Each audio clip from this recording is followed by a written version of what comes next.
In the early years of the 21st century, terrorism was used by governments across the world as a pretext to scare their populations into submission.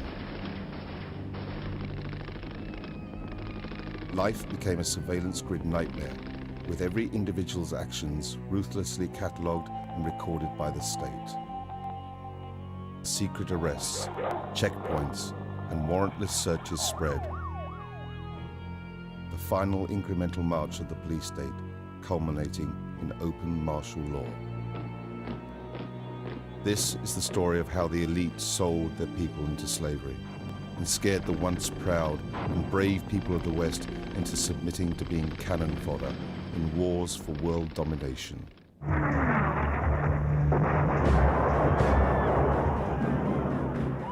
Our enemies have made clear the danger they pose to our security. We're just right outside the security perimeter at this national security event in New York City, just a few hundred yards away from Madison Square Garden, where at least 10,000 police are stationed, supposedly providing security for the Republican National Convention and all the delegates and media that are going to be here. Sadly, we live in a world where, for the foreseeable future, you're going to have to provide security all the time. Who do you work for? Well, you need to tell us. I mean, this is a free country. Officer, can you tell me this guy's badge number? Secret police just covers his badge up? Secret police in America. This is what's called ambush journalism, and I disrespect you for that as well. So thank you and goodbye. The ritual? It's none of your damn business. We're also going to be talking to the protesters and finding out if the protesters are discussing real issues or if it's more of this phony left-right paradigm. On Monday, that Zogby poll was released that showed 50% of New York City residents believe the government had foreknowledge and made a conscious decision not to intervene. 50% of the people who live in New York believe that. Both candidates are cousins. They're skull and bones. They're bringing in big government and tyranny. The evidence is clear. The military-industrial complex was intimately involved in 9/11. Many of the nearly 2,000 protesters arrested over the past few days have been taken to an old bus depot on Manhattan's west side. We should call this facility what it is, and it's a concentration camp. It's the Pier 57 concentration camp. Oh yeah, folks. We're in the middle of it now.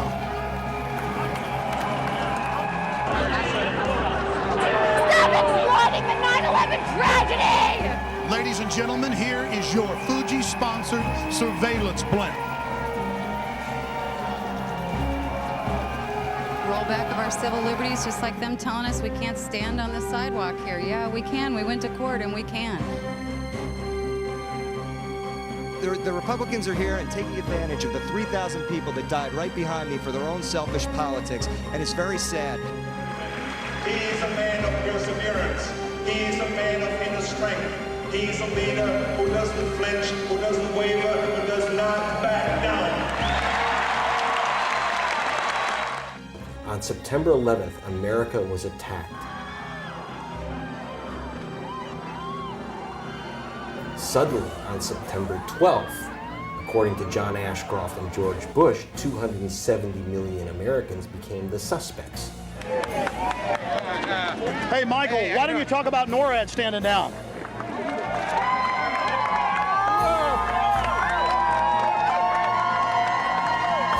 Why don't you talk about NORAD standing down, Michael? Why not the really hardcore 9/11 issues? My friends, this is totally surreal. I'm in the middle of police, machine guns, high-tech sound weapons that are being used in Iraq.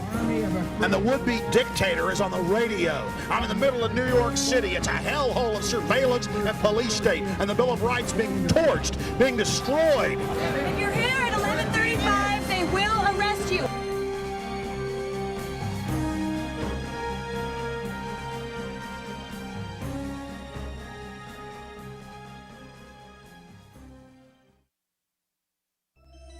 We traveled to New York to see the elite in action, but what we chronicled shook us to our very core.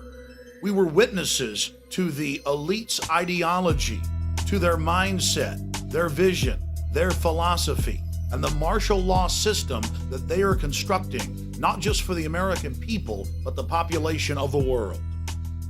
We're just right outside the security perimeter at this national security event in New York City, just a few hundred yards away from Madison Square Garden, where in just a few hours they'll be starting up the official coronation, Skull and Bones coronation part 2 for John Kerry's cousin, George W. Bush, right here in New York City. We'll chronicle the police state, the surveillance blimps, the sound wave cannons,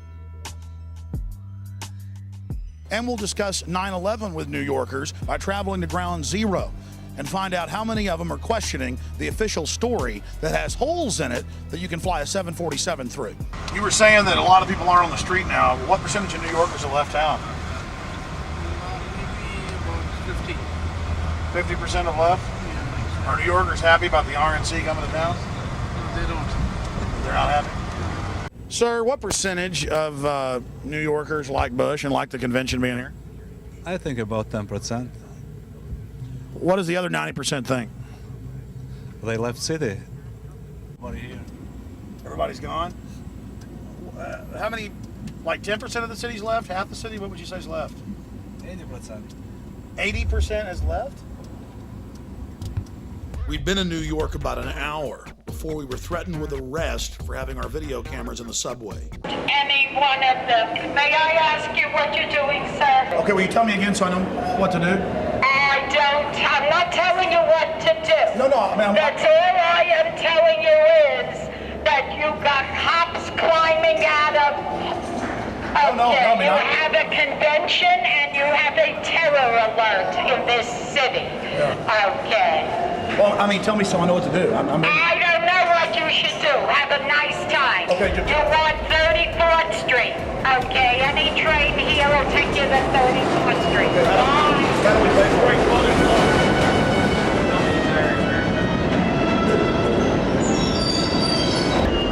We were then threatened a second time with arrest for filming on the New York subway. And a woman who was separate from our group had her film camera taken, smashed, and the film destroyed. The footage you're about to see was shot clandestinely as the police took action against us. I gotta talk to her because she took a picture.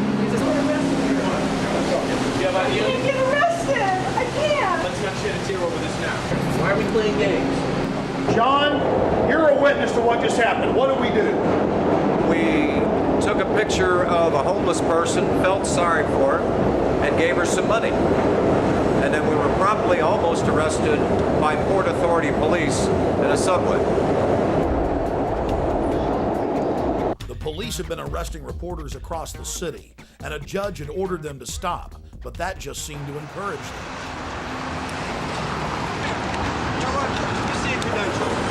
Take them out. How about we go to whoever gave those to you and get them revoked? I just asked you to do me a favor and not tape over here. It's my fault, sir. I'm his boss. No. Listen, first of all, I'm talking. I don't need you to interrupt me while I'm talking. Yes, all right? Okay. And I just got finished telling him that I don't want him taping over here nicely to go over to the island. Were you here when I said that? No, I was. So why are you interrupting me now? I said it's my fault. How is it your fault if you're not here? All right? How about we just leave? That would be a great idea. Okay. Why don't you leave? Okay. Did you get that? Oh, yeah. I've almost been arrested 3 times every day, anywhere in the city videotaping anything. It is an absolute nightmare. Hey, guys, get your cameras on. Yeah, what's going on? Okay, let me get, well, number one. Hey, we're allowed to be here. Folks, this is martial law. Sir, how many police were in New York? 40,000. That's a huge army. It is. I think we need more police. There's not enough police. Maybe we need 100 million police. How about 50 cops for every New Yorker? How's that sound? Oh, no, it's a little bit too outrageous.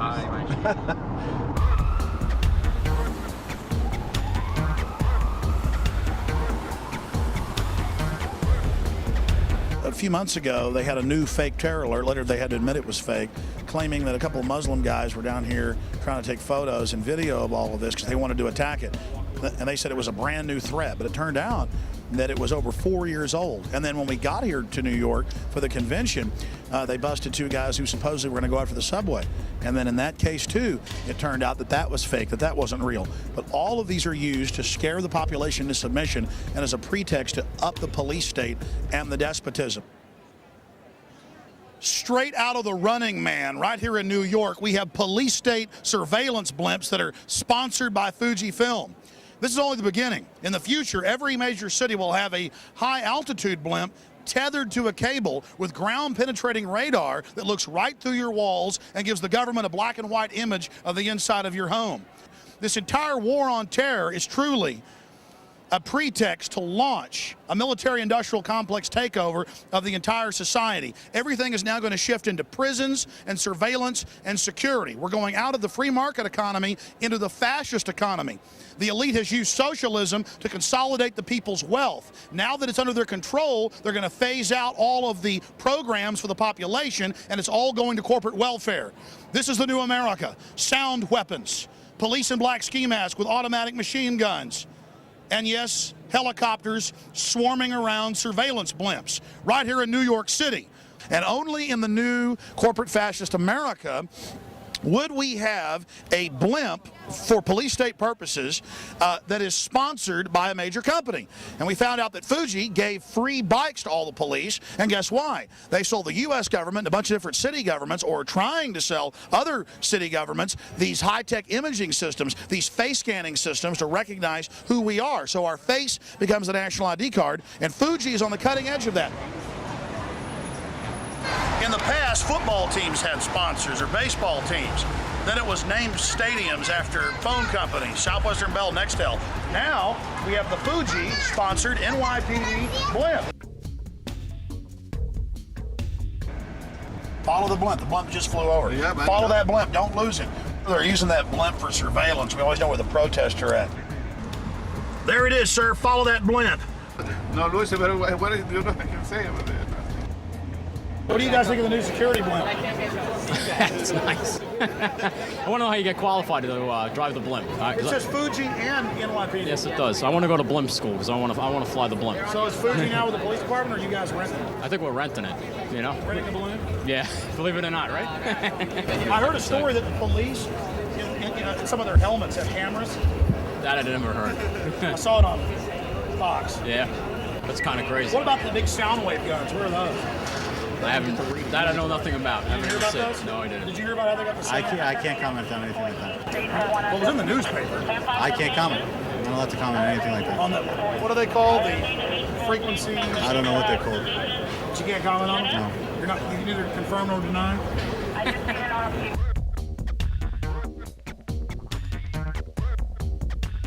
So it's going to be between 14th and 23rd Street, between 5th and 8th Avenue. It's going to be on 3 Street. We're trying to find out how many of these protesters actually know what they're talking about and know what real issues are. So we're going to now go down the road and get in front of the demonstration that's massing right now. Then it's going to march down towards Madison Square Garden. We'll be there covering it when they come marching in.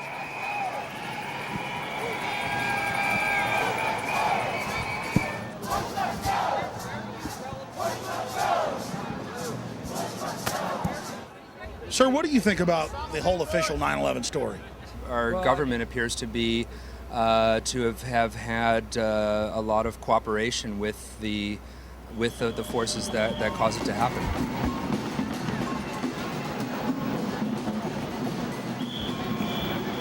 But I'm here to tell the world that Bush is wrong. He's a liar, he's evil, he's consolidated power in a way that it's bad.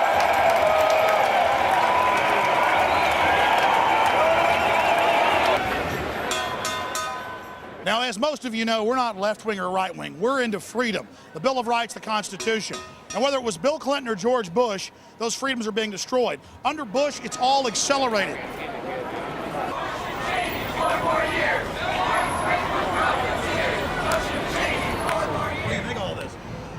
I think if they were going to have a convention, they could have picked somewhere better than New York. And it seems like Bush is trying to bind himself to the 9/11 tragedy. Do you have any comments on that? I was there, and anybody that's going to try and put themselves above the people that actually help pull those people out is not worth my comment, man. I was there.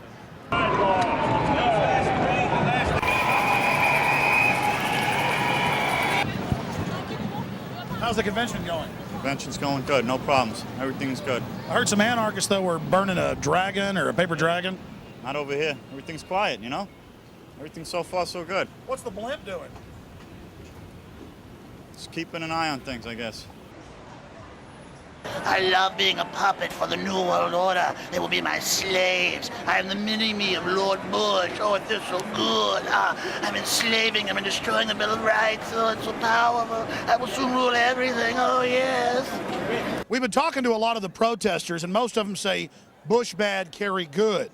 The problem is Bush and Kerry are cousins. Kerry's for the war.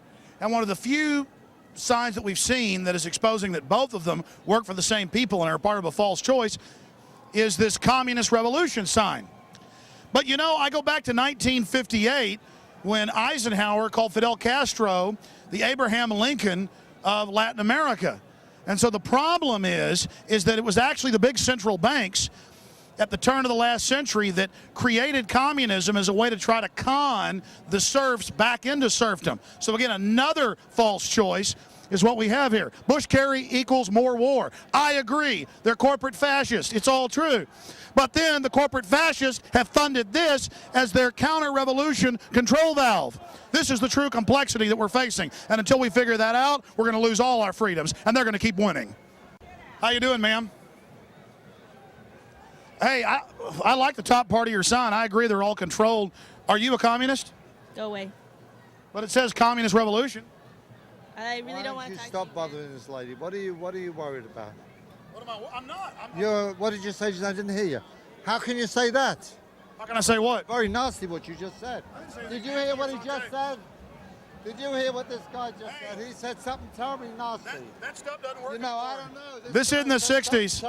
Look, he's trying to agitate. This is not going to happen. This doesn't work, dude. This is not the 60s. Don't happen anymore. We're living in the. What I'm saying is, I'm saying. I don't know what you said, but I heard communism. on the side. Communism. You said something nasty. You work for the U.S. government, don't you? This guy said over here, this guy's nasty. Boy, he is nasty. You are nasty. I'm nasty. I said that the communists you said some. Work for the big banks. Oh, the big banks. This man is from the big banks. He's from Chase Manhattan. See this? He isn't interested in information. He's actually interested in putting out disinfo. Chase Manhattan and Citibank. And Citibank and Chase Manhattan are part of capitalism. You see, ladies and gentlemen, this is the communists for you. All disinfo, all propaganda. It's all part of capitalism. It's all part of capitalism, isn't it? You're a capitalist. You're a capitalist. You're a capitalist. The U.S. government admits they put Mao in. Capitalist. U.S. government admits they put Mao in. Capitalist. You're a capitalist, are you? How much money do you have on you if you're a capitalist? Free markets? What does that mean? You're capitalist masters. What does a free market mean? What's a free market? How long have you been a person? How long have you been a jerk? Right. How long have you been a jerk? How long have you been a jerk? How long have you been a jerk? How long have you been a jerk? Do what, mate? Grow up. Who should? You should, asshole. Grow up. No, I'm trying to find out. I agree with the top. Trying to find anything. I'm trying to be a disruptive jerk. Why don't you grow up and get out of here, please? Bush-Kerry equals more war. I agree with that. Thank you. Good. But what I'm saying is that the communists were actually at the beginning funded by the same people. It's all consolidation. That's all I'm saying. Good. Thank you. So you guys don't care about facts. It's all just disinfo. Good. Thank you. Yeah. Sounds good to me. Thanks. So you don't care that Stalin killed 50 million people? So, yeah. So go ahead. So what else? So you don't care? So who are you? Kill. How many people did you kill? No one. But your ideas killed millions and millions and millions. Capitalism. You're a capitalist. You're a pro-capitalist. That's for blood, right? She wishes we were dead right there. This is the one? She's the one walking around saying she wishes we were dead. Replay it for yourself. She clearly says that too bad Stalin didn't kill us. So we see these communists down here who say Bush, Kerry, both equal war. And we go, yeah, we agree with you. But why are you for communism? Because communism actually, as Professor Carroll Quigley at Georgetown, Bill Clinton's mentor, said, was a creation of the big banks to centralize governments and con the people into a movement for the population that was really for the establishment. And they began to threaten to want to kill us. Some of it we got on tape, some of it we didn't. Hey guys, How's it going? Tell us what you think about this. We're members of the Revolutionary Communist Youth Brigade. Tell us what you believe in. That's it, man. If you want to talk to us, you got to talk to us. You gotta talk to Stalin, in other words. If you want to connect an interview, we can hook you up with our spokesperson. You're not allowed to talk yourself? If you want an interview, you should talk to the spokesperson. Well, have fun. So your leaders don't let you talk yourselves? They've never been to the Soviet Union, Poland, or anywhere in the Eastern Bloc. Look at them. They're like 18 and 20. Come on. And you got these old... Who's that? Why don't you talk to some mainstream Americans? You're talking to everybody. Okay. Okay, we know where you're coming from. You're looking to to make people in Lima. No, sir. We're not mainstream media. We're actually trying to just make a documentary about all the different views that are at the convention. And everybody's been real nice to us, but communists, they always flip out when we try to talk to them. So now it is becoming an issue with them because they're so ridiculous. Documentary on all views. You're very biased. Probably work for Fox. Yeah, I probably work for Fox. That's right. Okay, get lost. You only knew how ridiculous that was, sir. I've exposed George Bush for carrying out 9/11. I've exposed Bill Clinton. They all work for the globalists. And the globalists funded you little people. You guys need to wake up. Sir, a lot of New Yorkers have said, and the polls show 80% don't want Bush to have the convention here, but they're doing it. And some people say that he's being opportunistic, trying to associate himself with 9/11. Oh, I disagree entirely. I think this is the perfect venue for Bush and the RNC to hold this event. I mean, New York City is a world capital place, big focus in New York from the rest of America, and I think it's a perfect venue irrespective of your party leanings. Have you seen any of the protesters while you've been in town, and what do you think of them if you have? Well, we've seen a few of them. Mostly, of course, they're kept away from the delegates.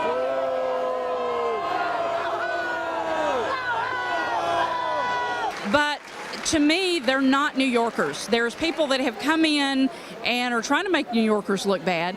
They're a bunch of young kids. I'm wondering how many of those that are out there protesting, one, know what they're voting about, what they're protesting about, and two, are they going to even vote when it comes to the line? A lot of them are good people and have some legitimate issues, and I've seen people who aren't doing anything, whole streets just scooped up and arrested, and then they brought them out to the dock out there in an old condemned building with asbestos, it's admitted, and have 2,000 of them in there, no air conditioning and cages inside a kind of a Guantanamo camp. Well, you know, I don't know of any of those issues and facts. If you're going to protest and you know there's a lot of security, this is just not the way to do it. Protest in another venue other than this. You know, I firmly believe in the right to protest, but this is just not a good place to do it. We've had too much problems in this city to bring more problems to this city. September 11th for a reason as a selling point. This nation was scared to death when those towers went down. The term for it, it's called waving the bloody shirt. I thought it was manipulative. Get people, appealing to people's emotions rather than their reason. I think they took advantage of a bad situation. So why are you out here? I'm from California and helping your documentary. We're here to protest the protesters. We're here to tell them they're just a bunch of leftist ingrates who are taking advantage of living in America. America is free because people have bled for this country. And we want a strong America, much like we want a strong police department, or we're going to have thugs ruling the streets. We want a strong police, which keeps it safe. We want a strong military, which keeps a good country. Yeah, the same Bible that the president is going to put his hand on that says no same-sex marriage. What are you doing hanging around a bunch of right-wing Christians? What are you guys doing hanging around us? This isn't Berkeley, pal. This isn't Berkeley, buddy. You can't spell Berkeley. How can they leave the borders wide open but then take our liberties? I'm all for closing the borders. Are you kidding? I'm from California. Our hospitals are costing us $80 for an aspirin because illegal aliens are going into our hospitals. I don't understand what the word is. Well, why hasn't Bush done something? Well, I would like to see him do a lot more with stopping those people from coming over our borders. I don't know what the word illegal and illegal alien means if we don't stop them. America is a great country. We annihilate our enemies. Would you please get that dog out of here? There are homosexuals here in New York. They're liable to think that's a gerbil on steroids. Let's be more sensitive. Where's PETA when you really need him? If those people are going to be in heaven back there, if those people are the ones who have armaments on their poster and everything, if they're going to be in heaven, I'm ready to go to hell. This New York is a good example, folks, of what you're going to get in your city, this complete control grid, this locked down city where everything is commercialized, whereas you did that bit on your show where they know what you're going to eat before you're going to eat it. You hear about those guys, thought criminals. They're going to blow up something. They have no weapons. Well, and this is the thing, Alex, a lot of these people down here, they want democracy, and it's amazing how they've been conditioned to ask for their own enslavement. It's all they know. They don't understand this is a republic. Look at all of this. I mean, you'd think these people were very informed. Explain the difference between a republic and democracy. Well, I mean, basically, the democracy is mob rule, and what these people don't understand is that if 51%, whether they're corporate, whether they're Bushites, whether they're Mexicans, decide their fate, then so be it. That's what they're asking for. We're in New York, ladies and gentlemen. Streets are jammed. My friend just called me, and he's right there with Michael Moore right now. I mean, I'm on 1 to 10 minutes. I want to say. Just tell me, and I'll put it in. Okay, cool. All right, cool. That's awesome. Thanks. Michael Moore is inside there. Now we're going to answer a question. Did Michael Moore expose the truth about 9/11, or did he whitewash it? You know, George Bush has said that anybody that has any connections to Al-Qaeda, should be arrested. Well, no one has greater connections to the Saudis and the House of bin Laden than the Bushes. They've been in business together for decades. George Bush actually started his first oil company way back in 1976 with a member of the bin Laden family and with their funds. The Bushes used them to go after the Soviets back in the 1980s. And bin Laden, according to a Senate report, was actually used to attack the Serbs back in the late 1990s. So when the Serbs fought back, they could say, oh, look, see, they're a bunch of terrorists. We've got to go in and take out the Serbs. My friends, the government had complete and total prior knowledge of the horrible events that happened here. And at the bare minimum, they allowed this tragedy to take place as a pretext to scare the population into total abject fear and then submission. In his film Fahrenheit 9/11, Michael Moore doesn't even talk about things that MSNBC and the Associated Press have reported on. That Osama bin Laden's code name in the CIA was Tim Osman. That he was a CIA asset trained in the 1970s and used against the Russians in the 1980s in Afghanistan. Then, of course, he helped against the Serbs in the late 1990s. Over and over again, Osama bin Laden has been used as a tool of the U.S. government and its interest. Anytime they need to create a crisis anywhere on the planet, bin Laden comes to their rescue as the fire starter they need to create the crisis so they can offer their solution. Or why didn't he talk about the huge 9/11 truth movement that sprung up right after 9/11, made up of hundreds of the victims' families of September 11th, alleging government involvement in the attacks? Why didn't the film talk about the official U.S. government plan to carry out terror attacks in America and blame it on foreign enemies? Operation Northwoods. It even called for hijacking jets by remote control and crashing them, bombing D.C., committing sniper attacks. No, Michael Moore didn't discuss this. Something ABC News and the Baltimore Sun were willing to do, Michael Moore wouldn't get near. Or did you know that it's admitted fact that public officials, federal, state, and local across the land were called by the White House in the days before 9/11 and told not to fly to New York on the day of September 11th? Mayor Willie Brown of San Francisco was called by the White House and told, don't fly to New York on the morning of September 11th. He was called September 10th. Why didn't Moore talk about this? John Ashcroft, the Attorney General, just a few weeks before September 11th, stopped flying commercial, citing a hijacker risk. Most shocking of all, The Joint Chiefs of Staff had a scheduled meeting in New York City on September 11th. But the day before, because of a quote warning, they canceled their trip to New York City. They even told MSNBC this, but it's still somewhat of a public secret, and Michael Moore isn't talking about it. Author Salman Rushdie was warned by the FAA not to fly to New York on the morning of September 11th as well. It was reported by the Times of London. We have the San Francisco Chronicle, MSNBC, the Associated Press reporting all of this. But still, the average American has been kept in the dark because it's never made the nightly news, and it's certainly never been talked about by Michael Moore. And there was no mention of the fact that NORAD stood down for the first time in its 50-year history. To their credit, something that Michael Moore and the mainstream media did get right was that in the 3 days after September 11, 2001, over 160 members of Osama bin Laden's family were flown out of the country to Saudi Arabia. This at a time when all commercial and private air traffic was grounded by the Pentagon. But that wasn't the only airlift. Seymour Hersh first broke the story at the New Yorker magazine about the airlift of evil. It was then picked up by major publications, but, well, forgotten into the memory hole. At the end of the 3-week-long Afghan war in Afghanistan, 8,000 Taliban and Al-Qaeda leaders were loaded on U.S. government C-130s and flown out to Pakistan to safety. It had been their job to stir up the phony crisis in Afghanistan and then give George W. the fake victory. You see, it was a staged war. And this is one of the other big smoking guns of 9/11 government involvement that we're all supposed to forget about. Oh, the government admits they flew him out to safety, but Fox News said it was an accident.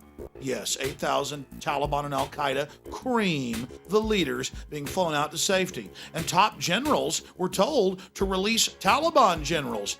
They were told, let them go. And some of the generals got angry and went public. The FBI has gone public, as well as the CIA. They've even leaked the orders, like W199I, where George Bush ordered them to back off Osama bin Laden and his family.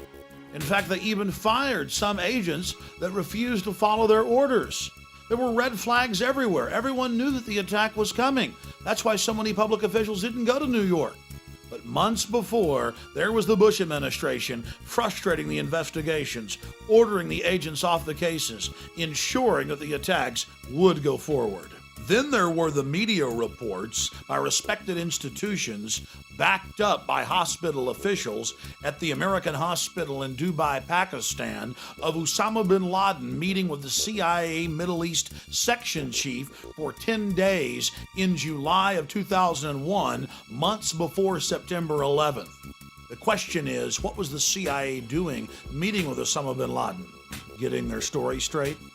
Well, look, 2.5 years ago, I said that Bush was in business with the bin Ladens. Now, FBI agents have gone on C-SPAN and said it. Okay? I mean, it was in the Miami newspapers that they were flying the bin Ladens out. And I'd read it on my radio show, and people call it a conspiracy. It was in the Miami newspapers 2 days after 9/11. They got photos of them flying the bin Ladens out of the country when you and I were not allowed to fly.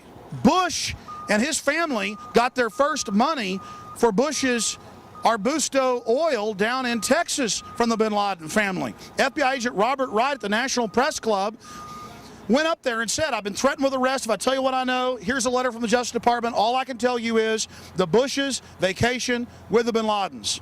How many of you know that the supposed hijackers, it turned out 7 of them are still alive? That's the BBC. So there we were in New York just wanting to talk to Michael Moore and ask him, why didn't you talk about these really important issues, these central issues? And in between his bodyguards coming over and shoving on us and telling us not to videotape him through the window, we began to realize that Michael Moore really does George Bush a favor. In his film, he acts like Bush is just some idiot who accidentally allowed 9/11 to happen because he was on too many vacations, out fishing too much. Oh no, that wasn't the reality. The reality is Bush and his corporate interest stood to gain from 9/11. And Michael Moore is covering up those facts. You don't want to let him eat, and once he eats, you can take his picture. Do you like your phone ringing when you're eating dinner? I'm not calling it.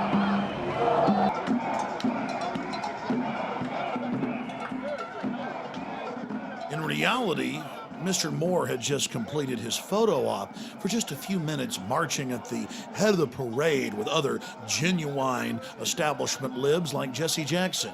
Then he ducked into the taco bar, had the general public thrown out, and began, well, gobbling.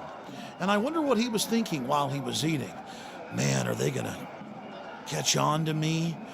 As the hours went by, are they going to find out that I'm really a fake and a corporate shill that flies around in a corporate jet? All those years I chased the corporate bigwigs around and was thrown out of office buildings and stood outside restaurants, and now I've become what I always said I hated. Or maybe I was always what I claimed I hated. Yes, Mr. Moore, we have nothing against you, but you made a film where you claim that you exposed George Bush. You gave him aid and comfort. You covered up the reality of premeditated involvement in 9/11 and played into that popular little folky image of Bush the idiot elf. Bush is a puppet for a hardcore global crime syndicate setting up a world government and turning America into a high-tech police state. But I guess though it won't matter to people like you. You'll have a fake war to fight, while all the time you're truly covering up the real political paradigm. Big paper and all, like Norwegian business thing. Did he already sneak out? He's not. Out that way? He's gone. How many bodyguards does Michael Moore have? I can check. Pero aquel digo que definitivamente tiran ver allí. Hey, Michael, why don't you talk about NORAD standing down?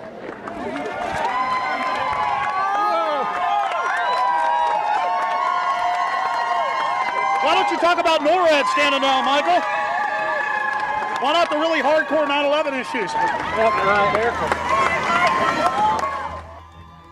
Michael Moore and the controlled opposition like him may be afraid to even scratch the surface of 9/11, but we're not. We're going to go to the rock bottom of this horrible event and expose who truly perpetrated it, because the future of America and free humanity hangs in the balance.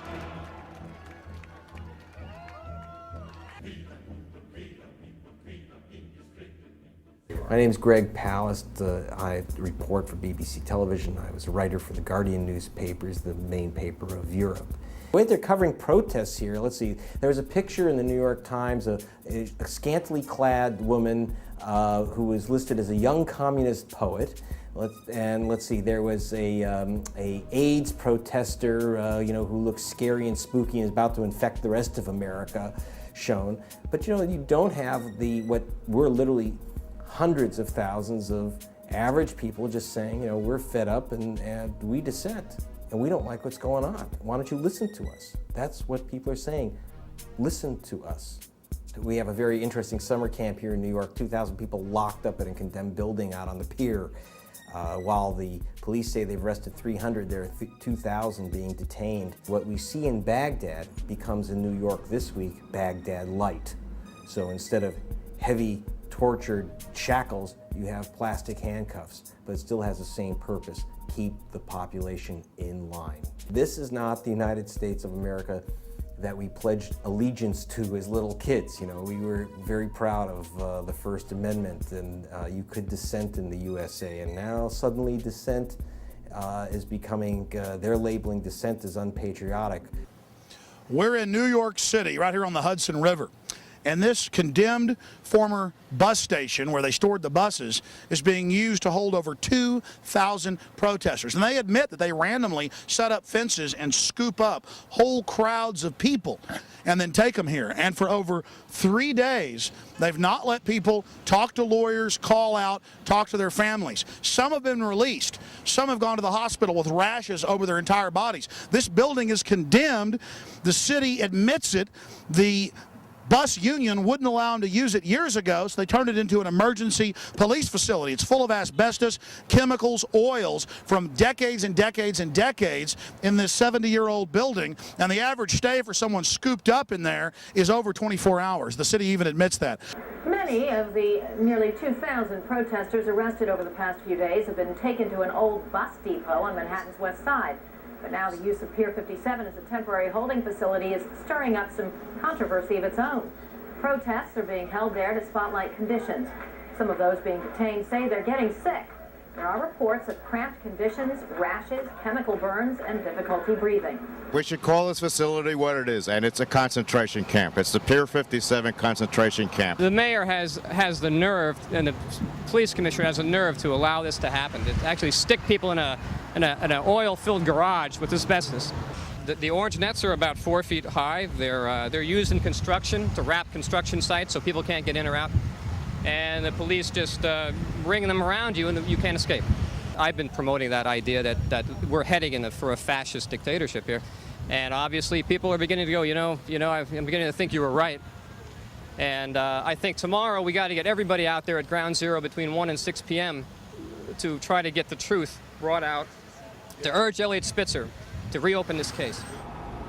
Now you're going to learn the truth about 9/11 that others dare not tell you. We're here at Ground Zero and a big protest is gathering and preparing to march across town. And behind us you can see the militarized police are massing for a response if there's any type of problems that develop. This is a hallmark of a society in decline where you have peaceful protesters showing up at Ground Zero calling for peace, and you have police officers not with just non-lethal weapons but with fully automatic rifles. You see the founding fathers, they stood up, they were 4% at the beginning, and they said no to the redcoats and no to the establishment. And Mark Twain said, in the beginning, a patriot is a scarce man. He's hated and feared. But in time, when his cause succeeds, the timid join him, because then it costs nothing to be a patriot. And we're looking for patriots that know what the Bill of Rights and Constitution says, and that can see all of this and know that it's a fraud. Get that guy. He's trying to take pictures of me. He's got you already rolling. Hey, get him. Gonna make you a star. Better hold it up there all day. You with, buddy? Have a nice day. Huh? Have a nice Oh, day. what? No, seriously. I have a job to do. You're going to interfere with my job, then we're going to be in problems. Hey, okay? really, sir, you shouldn't touch me. You need to identify yourself. You know in the state of New York that's assault, what you just did. And I'm asking you a question, sir. Why are you harassing? Who do you work for? You work for City of New York just to document people? Huh?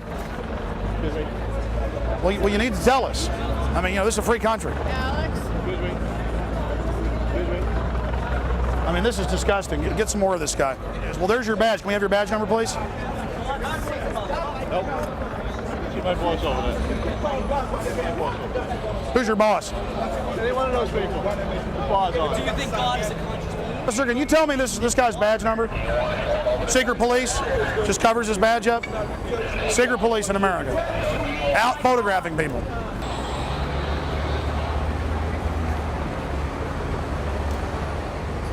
That's the shot. That's the shot right there. Get it. There he is. Get it. Infowars.com. See yourselves. You're going to look good. Everywhere we traveled in New York, secret police videotaped and took photographs of us. But it wasn't just our crew. It was the mainstream media and the general public at large that were being photographed. But the worst area of all was Ground Zero, where the police took photographs of protesters and attempted to intimidate them as well. The police photographing the citizens is bad enough, but across the country we've caught the military photographing the public, as well as working with the police at football and baseball games, searching people's goods. Why in Alabama, the Alabama Defense Force comes out, forms cordons around whole cities during different festivals, and searches every man, woman, and child, training them how to live in a high-tech police state. And now our police themselves are beginning to turn into the military. And guess what the military does? They fight an enemy. They are set up to kill people and break things.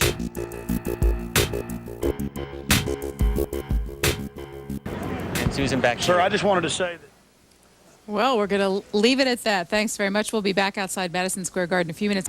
And Susan, of course, the floor is empty, but they're here, and lest we be accused of not hearing all voices. We cut you off a moment ago. This is Alex Jones from Austin, Texas, a radio talk show host. Yes, sir, with Infowars.com. Both candidates are cousins. They're skull and bones. They're bringing in big government and tyranny. The evidence is clear. The military-industrial complex was intimately involved in 9/11. The commission is a complete fraud. We're losing our freedoms. Both parties are controlled. And if we don't wake up and stand up and speak out, this country's going to be destroyed. Giving up liberty only gives us tyranny.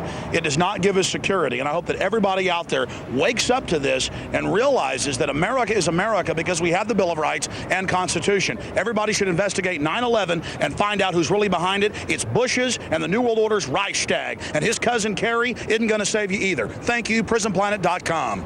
Alex Jones. There's been an almost total media blackout on the fact that most of the 9/11 victims' families are angry at the government and believe that they had prior knowledge or were involved. But they couldn't cover it up when families came to New York for the 9/11 Commission and got in Giuliani's face. Let's ask some real questions. Is that unfair? And what about the bunker? You didn't ask them about the bunker, the Office of Emergency Management bunker on fire? We are getting ready for the next panel. Remember this. Your government funded and trained Al-Qaeda. Repeat it again. Your government was funded and trained Al-Qaeda. 3,000 people murdered does not mean leadership. Thank It means a vacuum very of much for leadership. your Let help, us your ask leadership, real questions. and your cooperation. Here's another thing the media continually buries. Giuliani got rid of all the evidence, all the steel from the Twin Towers. He immediately shipped it off. Giuliani's a former U.S. prosecutor. He knows a thing about keeping the evidence in a crime scene. And Giuliani suddenly got rid of every piece of evidence. He melted down all the steel, and the media didn't report it. That's not interesting. The families had to go testify to Congress to say, FEMA, you got to stop Giuliani from doing this. They tried to get Congress to stop Giuliani, and Giuliani said, oh, I didn't know anybody wanted me to keep any of the evidence. Well, my simple message is this. Again, Americans, wake up. You know your media lies to you every day. Your government has on record for hundreds of years lying to you every day. That's all I ask. Wake up, pay a little more attention, and don't believe anything you read in the papers. How many times have we caught them lying to us? Yeah, how many? Well, they just closed the Office of Disinformation, didn't they? Why isn't that Zogby poll headline news today? Yeah, why isn't that Zogby poll headline news? It should be. Because every media in the country got it. Zogby sent it out to everyone. What are you going to do when 92% think like us? Well, why isn't the media talking about that? That's a big deal that a majority of New Yorkers believe what we believe in the new major Zogby poll. Why isn't that a major issue? And what is the establishment going to do when everybody thinks like we do? And on Monday, that Zogby poll was released that showed 50% of New York City residents believe the government had foreknowledge and made a conscious decision not to intervene. 50% of the people who live in New York believe that. Well, it's time for a serious investigation. Then CNN conducted its own poll on Anderson Cooper's program 360. After an hour-long show where he and others demonized members of the 9/11 skeptics movement, they conducted their own poll, and an amazing 90% of respondents out of over 7,000 believe that there was a U.S. government cover-up. All of the people involved in the cover-up of September 11th have gotten wealthy off of it or gotten even richer. And then now, September 11th is being used to kill our freedoms, to destroy what America is built on, what America is supposed to really be about. Most of my friends have questions about what happened on 9/11, and we'd like to know answers, and we're very disappointed in President Bush's reaction to 9/11. My name is Les, live here in New York City, and I'm part of a contingent that has vigils here at Ground Zero every Saturday. We've been doing it since January, actually. And I've seen a lot of interesting things, heard a lot of interesting things from people. A few just happened today. A woman came up saying that her family received a phone call from a family friend. She was told by this family friend on September 10th, the family friend was a Navy SEAL, told not to show up in Lower Manhattan tomorrow, which was, of course, the 11th. There's going to be a major event. MSNBC investigated the hundreds of reports of individuals in the towers being told not to go to work that day or being told to get out early that morning. And they found out that, yes, it was not an urban legend. It was true. They found hundreds and hundreds and hundreds of witnesses. And then the Israeli instant messaging company, Odago, admitted publicly, told Haaretz, one of the biggest papers in Israel, that yes, they got a warning and instant messaged hundreds of their employees in the towers and told them to leave the building 4 hours before the planes slammed into it.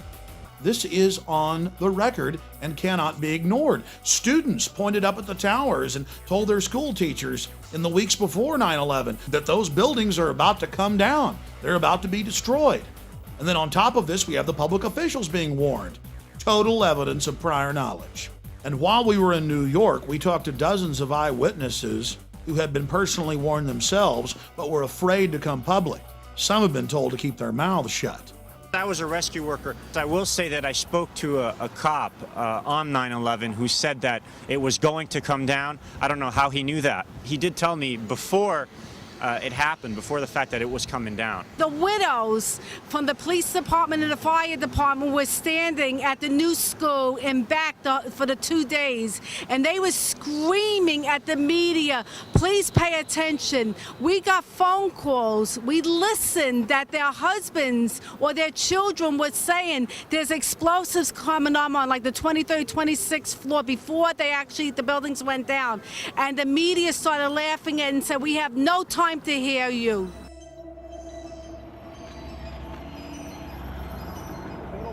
Larry Silverstein originally owned Building 7, and a few months before 9/11, he bought the entire complex, all 7 of the buildings, and then he took out a record insurance policy on them. Building 7 and what happened to it is so important because the official story is 2 jets flew into the buildings, we all agree on that, and that their jet fuel caused the steel to melt and caused them to collapse. But then we look at Building 7, which was the furthest away of any of these buildings from Tower 1 and 2, and it wasn't even damaged, but later that afternoon caught on fire. Now they've rebuilt Building 7. Here's Tower 1 and 2. Obviously, you all know those were hit by jet aircraft. And then we have Building 7, the furthest away from all the other buildings. Building 7 was 47 stories tall. Building 7 was not hit by an aircraft. Building 7 did not catch fire from these buildings. But later in the afternoon, mysteriously, it caught on fire. And then after 4:30 p.m., the firefighters told everybody to get back. They were, quote, going to pull the building, the demolition term for demolishing one. They told Associated Press reporters, get back, we're going to pull it.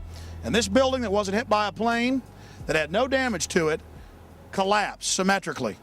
Building 7 was a block away where my hand is, but the red flashing square is where Bankers Trust still stands today. It had Tower 1 fall onto it, but just had light damage.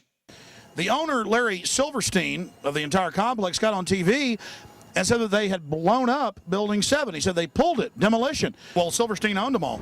Oh, Silverstein owned all the buildings. Yeah. How many buildings are gone? All of them. How many is that? That's right. That plane wasn't, that building wasn't hit by a plane. 9 buildings are gone. Yeah. Thousands of people lost their That lives. building. Hundreds more. And there's an official U.S. government plan to carry out the attacks. He imploded that building on himself. He admitted it. He said it on television. He brought that building down. Yes. Larry Silverstein. So you understand? Larry Silverstein on America Rebuilding on PBS said that they blew up Building 7. They blew up 7. Even though.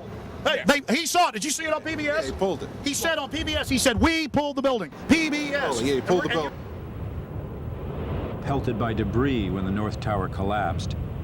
7 burned until late afternoon, allowing occupants to evacuate to safety.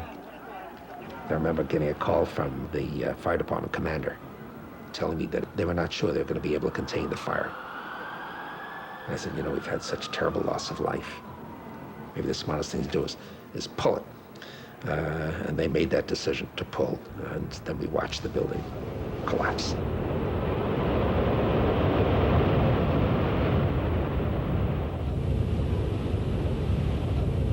Yeah, he said we're going to pull. He said we're going to pull the building. Silverstein said we're going to pull the building. And we got the firemen saying they pulled it. I mean, Silverstein goes on PBS and says it, and we're the weirdos when he says it on TV. Unbelievable. Let's see that one more time. Maybe the smartest thing to do is pull it. And they made that decision to pull, and then we watched the building collapse. It takes demolition experts weeks to prepare for the destruction of a building. How do they do it on 9/11 in just a few hours? In the tragic days after 9/11, many prominent engineers across the world went public and said there's no way that fire destroyed any of those buildings. It's never happened to a modern building. Buildings have burned for 6-7 days before and it hasn't happened. The answer was hidden in plain view. Larry Silverstein went on PBS and said that they had pulled the building, demolition term for destroying it. In fact, the local public radio station was told that they were going to demolish Building 7. But since then, the public has been told to be quiet, not to ask questions. And the government hasn't even given us an official story of why Building 7 fell. They say they think fire caused it to fall. And in case you're wondering what pull it means, here's another example, where they again use the term pull it to mean controlled demolition of buildings. Months after 9/11, the remains of 4, 5, and 6 were destroyed. Here's a clip from the same PBS documentary, where the head of engineering for the city of New York describes pull it as a controlled demolition.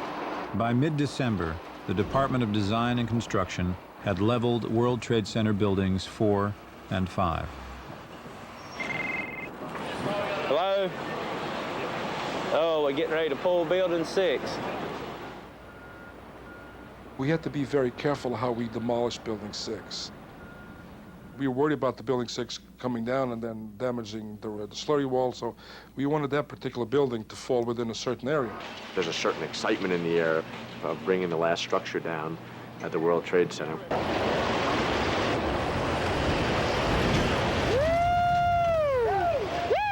Seconds after 7 collapsed, this is what Dan Rather had to say about it.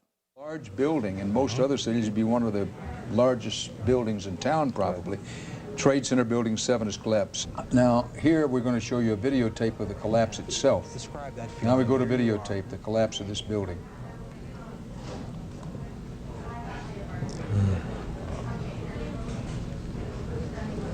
It's amazing. Amazing, incredible, pick your word. For the third time today, it's reminiscent of those pictures we've all seen too much on television before when a building was deliberately destroyed by well-placed dynamite to knock it down. Just in case you missed it, here it is again. Deliberately destroyed by well-placed dynamite to knock it down. Deliberately destroyed by well-placed dynamite to knock it down. This is a photo taken 1 second into Building 7's collapse. Notice the crimp. If we look at other controlled demolitions, we see that they first blow one of the central columns so the building falls in on itself. If you don't do this, the building falls outward and has a wider collapse radius and can damage surrounding structures. This was not the case with Building 7. Building 7 had a classic crimp or wedge. Its central column was blown out first, so it didn't structurally damage buildings just a few feet away from it. Building 7, while I was listening to live feed from our local public radio station later in the afternoon, they talked about Building 7. Building 7 was fine. There was no airplane that hit it. And then they even began to ruminate on the air about demolishing the building. I said, well, I don't know. I mean, you can put out fires. You know, why would you talk about demolishing a building that, you know, it wasn't hit by anything? You know, the fires weren't bad or anything like that. What was in Building 7? Well, the Department of Defense, the Central Intelligence Agency, FEMA, U.S. Secret Service, Securities and Exchange Commission, and the city's main command bunker, overseeing the entire operation. That's what was in Building 7, a structure that was over-engineered, that could stand thousands and thousands and thousands of degrees of temperature for days if need be. But it collapsed in just a few seconds. Here we are, smack dab, right in the middle of Silverstein Properties. In the next few minutes, we're going to talk about Mr. Silverstein and go over the history of the World Trade Center complex and some very serious questions that need to be answered. You know, it's interesting to note that Larry Silverstein bought this building many, many years ago. This was the only building he bought in the complex, but 2 months before 9/11, he bought the entire complex all 7 buildings and took out a record insurance policy on them for over $3 billion, which he's now been paid. In fact, he tried to get even more. He wanted $7 billion on an original $200 million investment that they made on the entire complex when he leased the whole structure. Mr. Silverstein did quite nicely in his investment. Also, Mr. Silverstein, quote, with a shadowy group of investors, according to the Chicago Tribune, just bought the Sears Tower, one of the next big targets the government's been saying. We hope and pray that nothing ever bad happens, and that's why we're here exposing who may have motives in not stopping further events. The command center for Rudolph Giuliani was in this building. Rudolph Giuliani had his command bunker in this structure, and so did the CIA. It wasn't just the city of New York. The CIA, the FBI were all based in this building. And Rudolph Giuliani told ABC News that he got a call that morning about 8 hours before this collapse, before a fire even started, and was told, get out of Building 7. And he left to a FEMA command base that had already been set up the night before, which he's now admitted in congressional testimony, right down the street by the harbor. A lot of interesting timing. And since 9/11, Giuliani's gone into the terror fighting business, and he's made hundreds of millions of dollars with Giuliani and Associates. Interesting. And then, of course, we have George Bush's youngest brother, Marvin Bush, running security on the complex. And, of course, his contract, by the way, ended on the morning of 9/11. So that's another interesting facet to all of this. None of it adds up. But guess who ran security on these buildings? Marvin Bush, brother of the president, son of the former president, of the former CIA director. Marvin Bush ran security for this whole complex. And guess when his 2-year contract ended? This is the Associated Press on September 11th. And where did the media pick up on this story? From Barbara Bush's own memoir, Reflections. She wrote about it in the book. Then you have the firefighters telling Associated Press reporters to get back, to get away from the building, that Building 7 was about to come down. And then it magically did come down. And then the University of New York and the U.S. Geological Survey, federal and state, both seismographs picked up explosions going off, the classical pattern of a controlled demolition.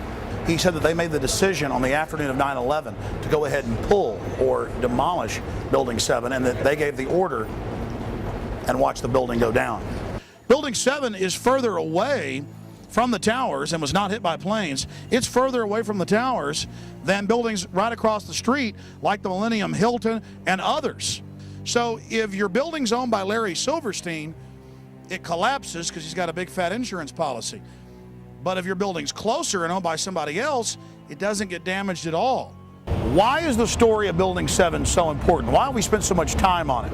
Because the official story is that the 2 planes that hit Tower 1 and 2, the big 110-story buildings, caused them to collapse, even though a modern steel building can never collapse from fire. But then we have Building 7 that was further away than any of the buildings in the complex that later in the afternoon got a few small fires in it and collapsed. Now they have almost rebuilt Building 7 on the exact same spot. And look, buildings right next to it, even though it collapsed on fire, didn't even get that much damage. And then we have this huge building that was right beside Tower 1 and 2 that was hit by giant chunks of the building that did catch on fire, but nothing collapsed.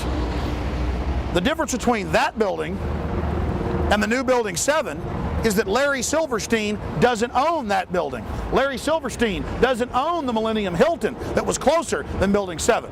But every building he owned either caught on fire or mysteriously collapsed. There has been over 100 uncontrolled fires in skyscrapers in the last 50 years, and never has one collapsed or come close to collapsing from fire. Only earthquakes and demolitions have brought these modern structures down. Then we look at the fires in Building 7, and they would be called moderate by any firefighting manual, but still the building collapsed. Building 7 had sporadic fires in it for 6 hours. Other skyscrapers, as we mentioned, have burned for days or even weeks. Why don't they collapse? Because steel doesn't begin to weaken until after 2,000 degrees of temperature. Around 2,500 it becomes red hot, and at around 3,000 degrees starts to melt. Another example of this was the Windsor building in Madrid, Spain in mid-February of 2005. It burned for 2 days at temperatures much higher, with white-hot flames shooting out of it for hundreds of feet. As we watched the Windsor building burn, I was amazed to watch the media of the world say, well, the World Trade Center towers and Building 7 fell from fire, so it's going to fall. We're just waiting for the collapse. But the collapse never came. All of the major support pillars held fast. Steel doesn't melt at that temperature. According to official reports, Building 7 wasn't even in the debris field of Tower 1 and 2. And that's why it's important to look at buildings like Bankers Trust. We already talked about it earlier, but let's focus in on it with some detail. It was right up against the South Tower, only about 45 feet away, and large chunks of the South Tower fell directly in to Bankers Trust. But Bankers Trust is like all other modern steel buildings. It's like the big building in Madrid, Spain. Despite the fact that fires raged through many of its floors and that huge pieces of debris fell on top of it and up against it, it didn't collapse. The architect of the World Trade Center towers, Nomura Yamasaki, told the press many times before 9/11 that he specifically designed the towers to take massive passenger jetliner impacts. The construction and project manager for the World Trade Center complex, Frank DeMartini, told the press multiple times that they designed the towers not to just take one large jetliner impact, but at least two, and not collapse. And other world-renowned engineers and architects went public as well, but that didn't matter for the mainstream media. They simply ignored their protest. Senior firefighter Lou Caccioli, who survived the collapse of the World Trade Centers, reported that bombs were clearly going off inside the structure. He told People magazine this the day after 9/11. When we spoke to him, he said he couldn't talk about it. Professor Van Ramiro, Vice President for Research at New Mexico Institute of Mining and Technology, told the Albuquerque Journal that the implosions of the towers were too mathematical to be a chance result of airplanes, and that only controlled demolitions could have brought the buildings down. Then Kevin Ryan, an executive engineer with Underwriters Laboratories, or UL, that certifies most big buildings in America, went public and said, "It's impossible. Jet fuel wouldn't have melted the columns in Tower 1 and 2. This is from the organization that underwrote the towers. Then Firefighter Engineering, the oldest engineering publication in United States history, went public and said, there's no way jet fuel made that happen. And stop hauling away the debris. Stop covering up the crime scene. We've got 7 different tapes showing different groups of firefighters saying the towers looked like they were brought down by bombs and that they heard explosions. But in the interest of time, here is just one of those clips shot by 2 French brothers who were making a documentary about New York firefighters on the morning of 9/11. We came down, it was much worse than it was when we went up. Yeah. Right? We went up and they had everything set up and came down, it was desolate. It was like, holy shit. We came down to the lobby. It was like the first thing there was. There was nobody there. What did we do? We made it outside. We made it about a block. We made it at least 2 blocks and we started running. Floor by floor, it started popping out. It was like, it was if they had detonated. Yeah, as if they were planned to take down a building. Boom, boom, boom, boom, boom, boom, boom, boom. NBC's Pat Dawson is close to the scene of that attack. Pat? Pat, Matt, can you hear me? if we are, yes, I can, Matt. Just moments ago, I spoke to the chief of safety for the New York City Fire Department, who was obviously one of the first people here on the scene after those 2 planes were crashed into the side, we assume, of the World Trade Center towers, which used to be behind me over there. Chief Albert Turry told me that he was here just literally 10 or 15 minutes after the events that took place this morning. That is the first crash. He had roughly 10 alarms, roughly 200 men in the building trying to effect rescues of some of those civilians who were in there, and that basically he received word of the possibility of a secondary device, that is another bomb going off. He tried to get his men out as quickly as he could, but he said that there was another explosion which took place, and then an hour after the first hit here, with the first crash that took place, he said, there was another explosion that took place in one of the towers here. So obviously, according to his theory, he thinks that there were actually devices that were planted in the building. The second device he speculates was probably planted in the building. So that's what we have been told by Albert Terry, who is the chief of safety for the New York City Fire Department. He told me that just moments ago. And a CBS News chopper in the air over the towers reported the same thing.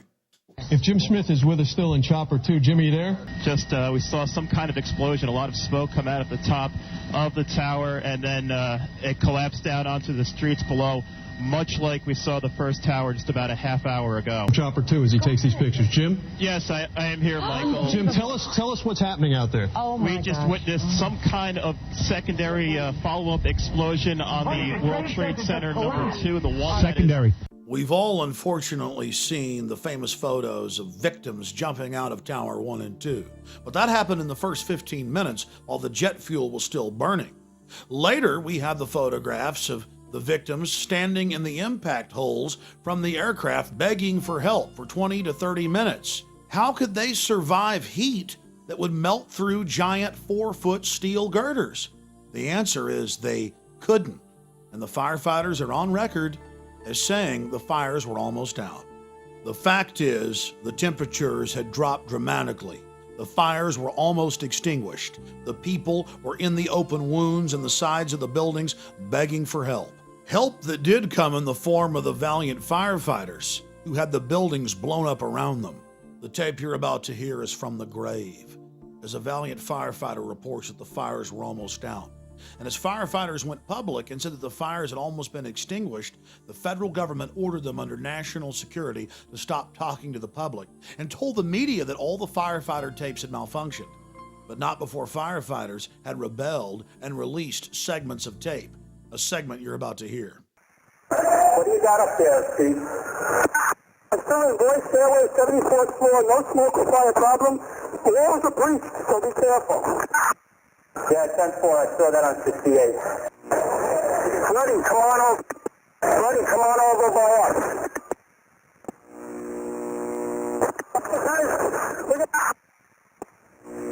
Hey, Ryder, 1-5. We got police, isolated pockets of fire. We should be able to knock it down with 2 lines. Where you know that? 78th floor, numerous 1045 code ones. What scared you in, Mario?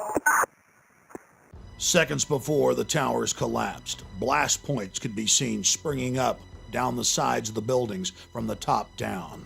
Within days of 9/11, Bush and his minions began grandstanding at Ground Zero, telling us, "Give up your liberties and we'll protect you. Go along with our invasion of the world and everything will be okay." Then there were all the pre-9/11 warnings from the French, the British, the Egyptians, the Italians, the Russians, the Israelis, the Indians. The list goes on and on, but Condoleezza Rice and George Bush told us they'd never heard of such a plan of al-CIA to fly hijacked jets into the World Trade Center and Pentagon. It didn't matter if CNN had reported on it back in 1995. Even the Taliban, 2 months before 9/11, said, "Stop Osama, he's about to attack you." What they didn't know is he was working for Mr. Bush. I want to add that, the president knew about a month in advance before we were attacked here in New York. He got the memo. Yeah, he didn't do anything about it. And we all know that. Now he's here in New York in the convention, and he's going to be applauded by, thousands and thousands of people. This is ridiculous. Howard Dean recently seemed to muse aloud whether you had advanced knowledge of 9/11. Do you agree or disagree with the RNC that this kind of rhetoric borders on political hate speech? Yeah. Look, there's time for politics. And, it's time for politics. And, it's an absurd insinuation. In that case, sir, can I follow up on something unrelated? Let's talk about motives. The Project for New American Century, founded back in 1996 by 25 neocons, Dick Cheney, Jeb Bush, Paul Wolfowitz, all of these people said on their own website, in publications, we need, quote, helpful Pearl Harbor events. I don't think Pearl Harbor was helpful, but we need a terrorist attack on the order of Pearl Harbor to get the American people behind a war. The globalists took a baseball bat, and we're a beehive. America's a beehive, you know, the sleeping giant. And they took that baseball bat, and they went, ooh, terrorists got you, bam! Hey, bees, the terrorist over there, go get our oil for us. And we all came out of the hive. And now we kind of settled back down, so they keep waving the bat going, well, I don't want to hurt our bees too bad, but we may have to whack them again to get them behind what we're doing. All right, terrorists going to get you. Terrorists going to get you. Give up your rights to us. How many of you know that NORAD stood down for over an hour and 25 minutes, but if your Cessna gets off course for 5 minutes, they're going to launch F-16s on you? Remember Payne Stewart, the golfer? 15 minutes after his jet got off track, they had F-16s all around him. But on 9/11, in the most controlled airspace in the world, they could do nothing about 4 jets. But it gets worse. Guess why NORAD stood down?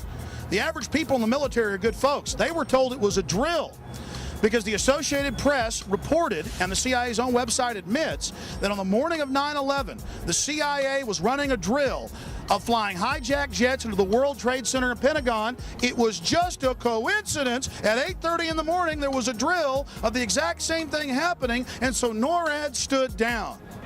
Anybody know what problem, reaction, solution is? Create a crisis to scare the people into submission. They're begging for help, and then you take their rights. Does anybody know what Hitler did? Right after he got elected, he firebombed his own Reichstag building. And then he said the communists did it. And they had a mass wave of arrest and took people's rights and set up Reich Security, or Homeland Security. The North American Aerospace Defense Command is charged with defending North America's airspace. On the morning of September 11th, 2001, Vice President Dick Cheney was in control of NORAD. This was the first time in U.S. history that a president or vice president was in direct control of the military agency. NORAD was founded in 1957, and generals always had the power to shoot down or intercept hijacked aircraft. But on June 1st, 2001, just 3 months before 9/11, Dick Cheney ordered Donald Rumsfeld to allow him to take control of NORAD itself and the shoot-down procedure, and remove that power from the generals so they could do nothing. Here is a copy of the memorandum from Rumsfeld to the Joint Chiefs, telling them they no longer have any authority. An Associated Press article in August of 2002 reported that the CIA just so happened to be running a drill on the morning of 9/11 of flying jets in the World Trade Center and Pentagon. Then senior FAA officials ordered air traffic controllers to shred the tapes from 9/11 in violation of federal law. AP learned of the drills because at a Homeland Security function after 9/11, they bragged about it. Oh, we had foresight. We were running drills that very morning. Then USA Today reported that drills held weeks before 9/11 included targets that were the Pentagon and World Trade Center. Don't just look at me. Take the damn paper, read it, get informed. We were undefended on 9/11. They're still in power. They're sitting there eating filet mignon. People are losing their jobs every day. We've got a bullshit war in Iraq. Who took responsibility for 9/11? Shouldn't we reward them for doing a bad job? I mean, that... Yeah, we should reward them. Bushes, we should thank him for the job he did. The way you reward traitors is how we should reward. But he says he's done a great job, and what he says, I know what he did. Dick Cheney ran and hid in a hole in Nebraska. I get fired if I make a typo in a letter, okay? I get fired for that. Instead, we've still got Rumsfeld, we've got Condoleezza Rice, we've got Dick Cheney, we've got all the same criminals. They're criminals because they allowed this to happen. 4 planes in 2 hours. How can that be? Only 14 planes guarding the entire East Coast. I say bullshit. Complete bullshit. We know this is the greatest country on earth. We have the biggest military on the planet. How can it be 4 planes in 2 hours? Do the math. One of the biggest holes in their argument is the fact that they never heard of a plan to fly hijacked jets into landmarks on the East Coast. We're going to take a closer look tonight at another example of where, despite the conventional wisdom, there were people in the United States who actually were preparing to defend against the kind of attacks which occurred here on 9/11. The North American Aerospace Defense Command, NORAD for short, has been defending the skies over the U.S. and Canada for almost 50 years, 46 to be precise. USA Today reports that in the 2 years before the attacks on September the 11th, NORAD conducted exercises using hijacked airliners as weapons. And one target was the World Trade Center. We knew he hated us. But there was nobody in our government, at least, and I don't think the prior government, that could envision flying airplanes into buildings on such a massive scale. But that turns out not to be true. U.S. military planners did envision and practice those very scenarios. As reported by USA Today, the North American Aerospace Defense Command, NORAD, conducted exercises with fighter jets, simulating hijacked planes flown into the World Trade Center in the 2 years before the attacks. And so then I saw Condoleezza Rice get up on TV and say, we had never thought, we had never heard. Why, that's a ridiculous conspiracy theory to say that. Pentagon planners also envisioned the attack on the Pentagon 5 months before it happened. The Pentagon had a drill in November of 2000 simulating a hijacked jet being flown to the Pentagon. So between all the drills before 9/11 and the drill in the morning of 9/11, air traffic controllers thought that it was a simulation. Hijacked aircraft headed towards New York. Is this real world or exercise? No, this is not an exercise, not a test. And now respected rescue workers who worked the World Trade Center site say that they found 3 of the 4 data recorders and were ordered to load them on FBI vehicles and keep their mouths shut. Why would the feds want to cover up what was on those recorders? Thousands of years ago, when a crime was committed in Rome, the judges would ask one question, qui bono, or who stands to gain, who profits?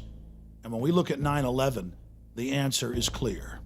Let's look at what the Bush family was doing in the days before 9/11 and on 9/11, and it's quite revealing. Marvin Bush was in New York City running security for the World Trade Center complex. Former President Bush was in D.C. at the Ritz-Carlton for a Carlyle Group function, sitting at the head table with the head of the bin Laden family. 2 days before 9/11, Governor of Florida, Jeb Bush, declared unprecedented martial law in Florida. He didn't make the announcement until September 11th. Then we have the CIA-controlled head of Pakistani intelligence, General Ahmad Ahmed, arriving in Washington, D.C. on September 13th, just days after he wired, the New York Times admits, $100,000 to the supposed lead hijacker, Mohammed Atta. For the week he was here, preceding 9/11, he met with CIA Director George Tenet, the heads of the House and Senate Intelligence Committees, Porter Goss and Senator Graham. By the way, Porter Goss has now been made head of the CIA.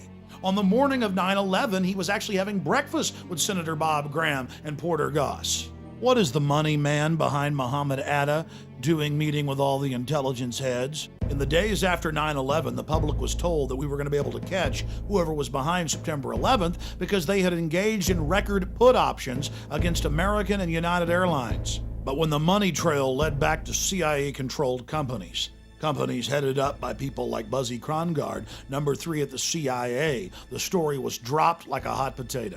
But that doesn't stop Buzzy from still going public and defending people like Osama bin Laden. He's told the Times of London and many other publications that we should just leave Osama bin Laden alone. Let him go free, that we've got a problem if we want to capture him. Prominent people across the world have been exposing the 9/11 cover-up. Michael Meacher, the number 3 man in the Blair government, wrote a huge editorial for the London Guardian titled "The War on Terror is Bogus," and he pointed out that NORAD stood down on 9/11. He wrote about the Project for a New American Century, run by Jeb Bush and Dick Cheney, years before 9/11, saying that they needed a helpful terrorist attack to get the American people behind their war for empire. Meacher concluded his article by saying, if the U.S. government didn't engineer the attacks, they certainly knew about it. Andres von Bülow was German defense minister and German technology minister.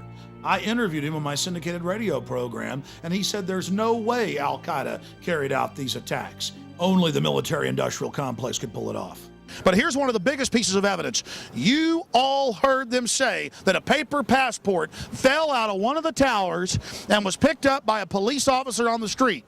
This plane flies into the building, explodes with jet fuel out of the guy's jacket, goes through the fireball, through the side of the plane, out of the burning building, out of the fire shooting out, and comes down to the ground unscathed. But something happened. For 6 months, they reported they had this passport. Boy, we've got it. We've got the proof. And then the guy stood up and was alive in the Middle East, and they pulled it and said, oh, that was a mistake. He wasn't a hijacker, and the story just disappeared of the passport. Because believe me, this establishment could care less about you. The EPA found all the asbestos. The EPA, guys, said that there was asbestos and people were getting sick, and there was going to be $90 million for the police and firefighters for medical treatment. And Bush came in and had that blocked. Now that's mainstream news. And now of the 14 search and rescue dogs, 8 of them have died from cancer. In summation, it's important to note that we only covered a tiny portion of the facts and evidence that clearly shows that 9/11 was an inside job. Number one, the official story of 9/11 has been completely disproven. At every point, we've caught them lying, manufacturing evidence, or covering up evidence. From high-level government inside sources and publicly available facts, we now have a very clear picture of how 9/11 was carried out. Number one, we know that the men who were on board the aircraft, who were supposedly the hijackers, had their houses, cars, credit cards paid for by the U.S. government. They were, in truth, agents taking part in drills and nothing more. Supposed computer malfunctions at American and United ensured that all 4 planes only had 20% occupancy on board, on a day when flights on the East Coast were an average of 80% full. Once the decoys, known as hijackers, were on board the planes, a gas was released, knocking out the occupants of the aircraft. Then a small criminal group in control of remote control systems patented for over 20 years, took control of the aircraft and flew them into the World Trade Centers and Pentagon. The CIA-controlled drills that morning confused NORAD for over an hour until it was almost too late for them to shoot down the hijacked planes. I said almost too late. When they did find out, Dick Cheney wouldn't let the planes fly over 350 miles an hour, so 3 of the aircraft were able to hit their targets. The 4th wasn't able to because our sources in the Pentagon have told us generals didn't follow their orders and had Flight 93 shot down.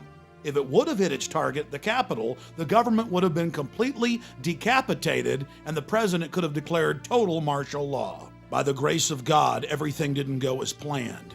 And so now the globalists have spent the last 3.5 years trying to cover up the sloppy job they did on 9/11. They're counting on the public not being able to face the horror of what really took place so they can carry out another, even more devastating attack and finish the job they started, enslaving America and using the country as an engine to take over the planet. The only thing that can stop them now is the American people having the courage to face the truth about 9/11 and to expose it. If we don't, they're going to continue to use problem, reaction, solution. And it's going to be sad to watch the American people after the next attack going to the very killers that carried it out, begging them to protect them.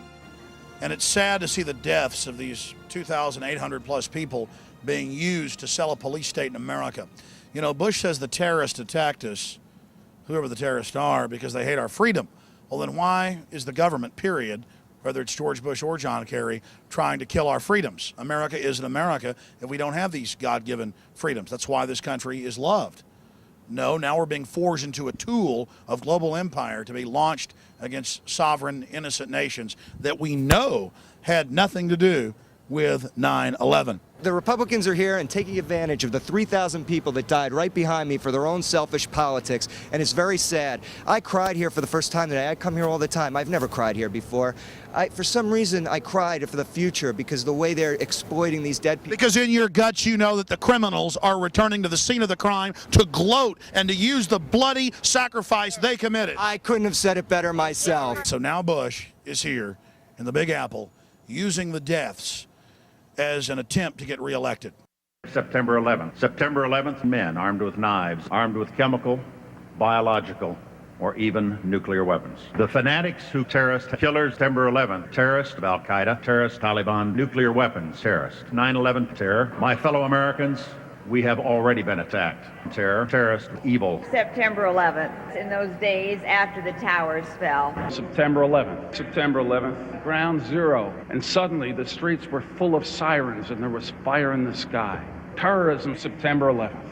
Osama bin Laden declared war on America. September 11th, terrorists, a walking, talking weapon of mass destruction. Barbaric terrorists for terrorism. September 11th. The terrorists, war and danger. September 11, terrorism. Global terrorism, the horror. Terrorism, terrorists.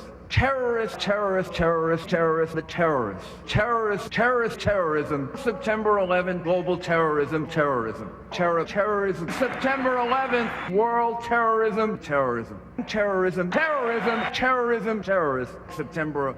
11th, threat of global terrorism. Global terrorism. September 11, 2001, global terrorism. Terrorists, global terrorism. September 11th, terror. Terrorism, the attack on our homeland, back from the attack on our economy, and back from the attack on our way of life. Terrorists, hate. We must be fierce and relentless and terminate terrorism. Terrorists, you defeat them. It yearns to destroy not just the individual, but the entire international order. That's why America is safer with George W. Bush as president. September 11th, terrorism. September 11th. Terrorism, terrorists. September 11th. Terrorist. Terror. September 11th. Threat. Tyranny. Terrorist tyranny. Tyranny. People hate us. Terrorism. September the 11th. Terror. Weapons of mass destruction. September the 11th. Terrorists. The evil terrorists. The terrorists know. The elite know we're restless, that we're catching on to their scam. That's why they're now using sound wave weapons that the military has used in Iraq on the streets of America. There's your LRAD, ladies and gentlemen, used against the Iraqis, used against the Palestinians, and now used against us in America. We're getting reports that about this garden, they're already using them. Long before 9/11, they were getting the sound wave weapons, the microwave weapons ready, building all the emergency containment facilities. They knew all this was coming. How you doing, officer? Did you know I interviewed the CEO of this company a few years ago? Our boys are using these in Iraq, aren't they? Ask more questions to DCPI, Commissioner Paul Brown. I'm from Austin, Texas. Are those the guys in the white outfits? Right. Do you know what those are? What? Those are sound wave weapons they're using in Iraq. They can burst your eardrum. Oh, it's because of Now they're out here to be used in police. What do you think of it? I don't know anything about it. It might be necessary, but I doubt it. I think everyone knows it's a peaceful protest. So. Yeah, I mean, well, the point is that these are things used in Iraq against enemies, and now it's being used right here in America. Now that the government in general considers the American people enemies of the state, defense contractors have a whole new lucrative market, selling high-tech weapons normally sold to the military to the police. We're on our way to a protest that's unauthorized, not permitted. They've been arresting people by the thousands, and we're going to cover it.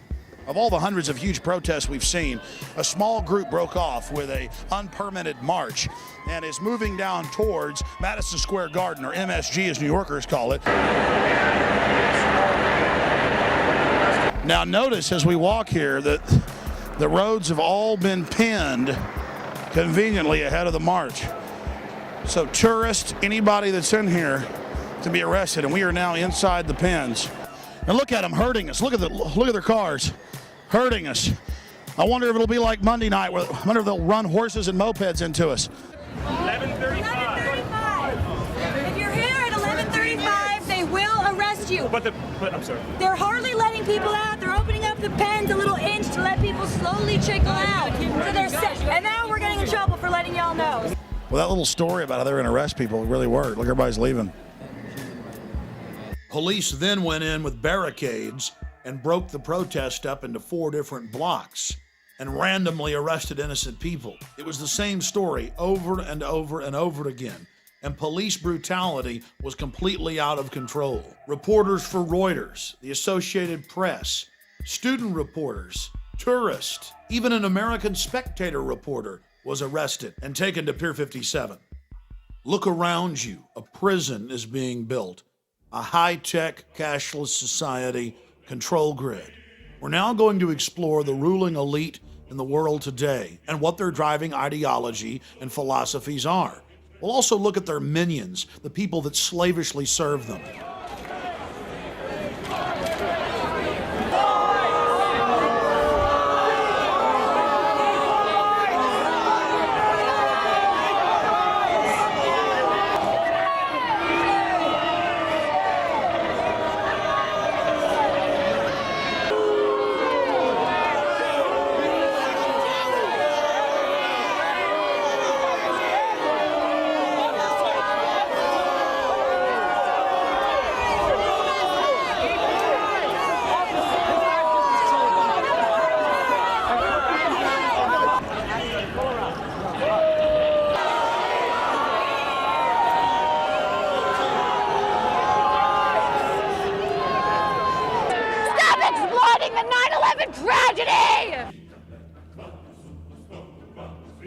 Well, here we are all the way from Austin, Texas, covering the Republican National Convention.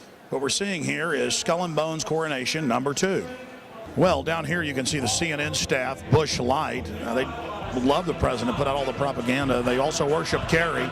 So does Fox News when it comes to worshiping Bush. So here's the so-called mainstream media you can trust, which is nothing more than basically a CIA front to propagandize and manipulate the people. But it's all in a slick packaging with a great, impressive background, and that's what people respond to. You know what? I bet most of those so-called Texans down there from that Texas delegation aren't even first-generation Texans. They're just as phony as George W. Bush is. A guy who is from Kennebunkport, Maine, whose daddy speaks with a perfect Atlantic accent. People who were Tories back in the Revolutionary War. They came down carpetbagging to Texas when George was a little boy. And now so many Texans and phony Texans have been sucked in by this and just love the whole motif. But again, it's form over substance. It's the packaging. Yeah, I'm a slave. I'm happy about it. I'm proud of it. I've decided to just join the New World Order. I've decided to just go along with it and have a good time. The media has really been covering Skull and Bones lately, how Bush and Kerry are both members. Are you aware of that organization? I am not. Does it concern you that they both were in the same fraternity in college and just 2 years apart? No, it does not. Just one hell of a coincidence that 15 members each year out of 290 million people and the 2 presidential candidates are Skull and Bones. I would say that's a coincidence. I would say that's a coincidence.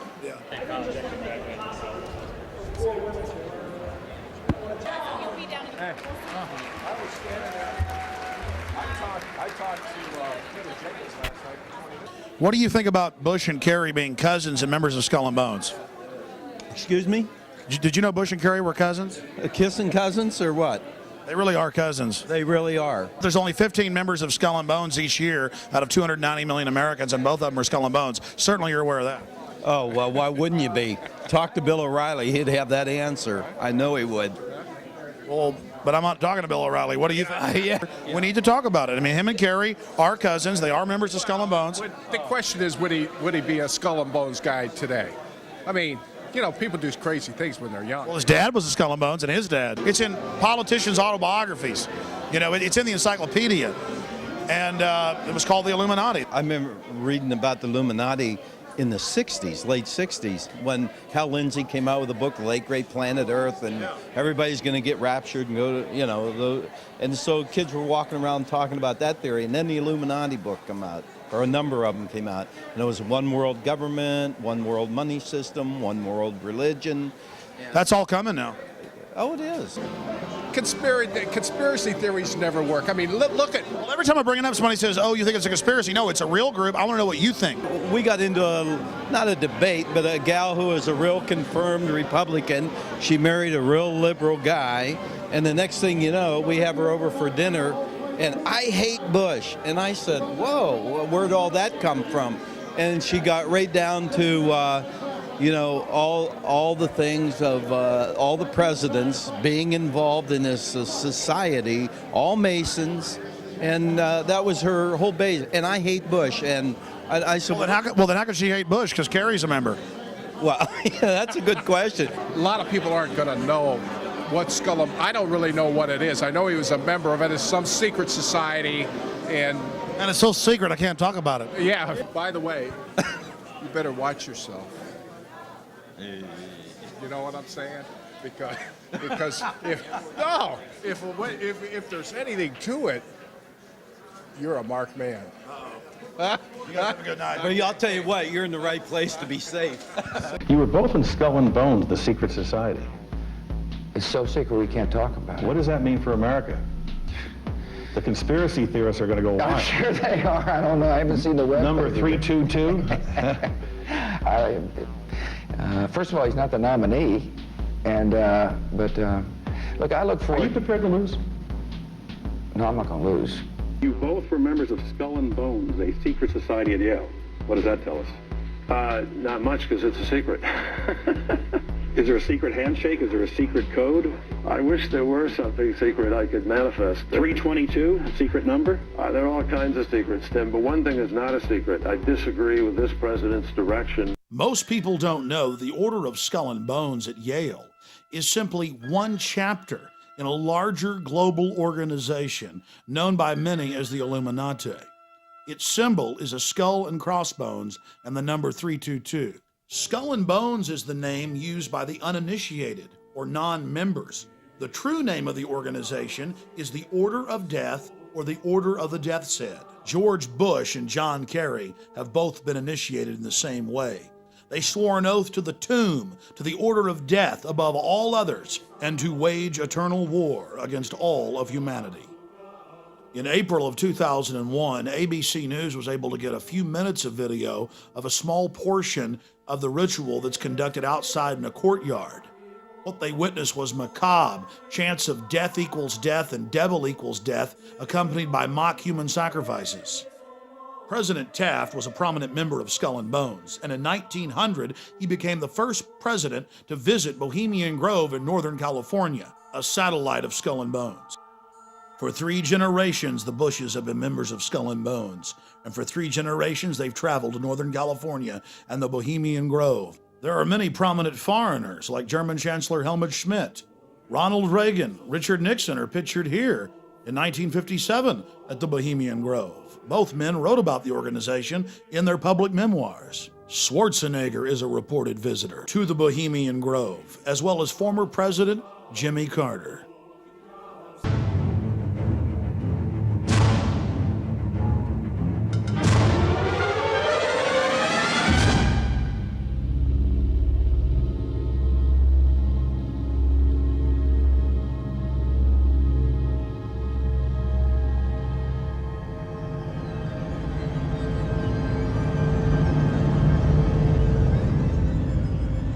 While in New York, we ran into the Karl Rove of 4 administrations.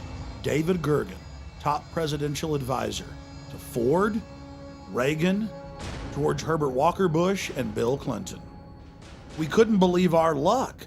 It just so happens that David Gergen is also a prominent member of the Bohemian Grove, the offshoot of Skull and Bones. This insider of insiders, a staple of the White House for 22 years, got very upset when we brought up Bohemian Grove to him. He didn't deny its existence. He didn't deny that he was a member. He didn't deny the rituals. He just became angry and didn't act very gentlemanly. The real wild card here are the demonstrators. We just don't know where this is going to go. While they were peaceful today, there's a lot more anger among those demonstrators than is evident. You talk to them today, they're pretty angry people. So that's the big wild card. Hey, Mr. Gergen, can we talk to you for a second? Where are you from? I'm Alex Jones. I have a TV show in Austin. I make documentaries. Just a few questions about the convention. Yeah, is there a camera or are you? Yeah, right there, just about. Yeah, but I just want to get your permission first. Here. Okay, it's local. I've got. No, I understand. Just about a minute or two. Okay, great.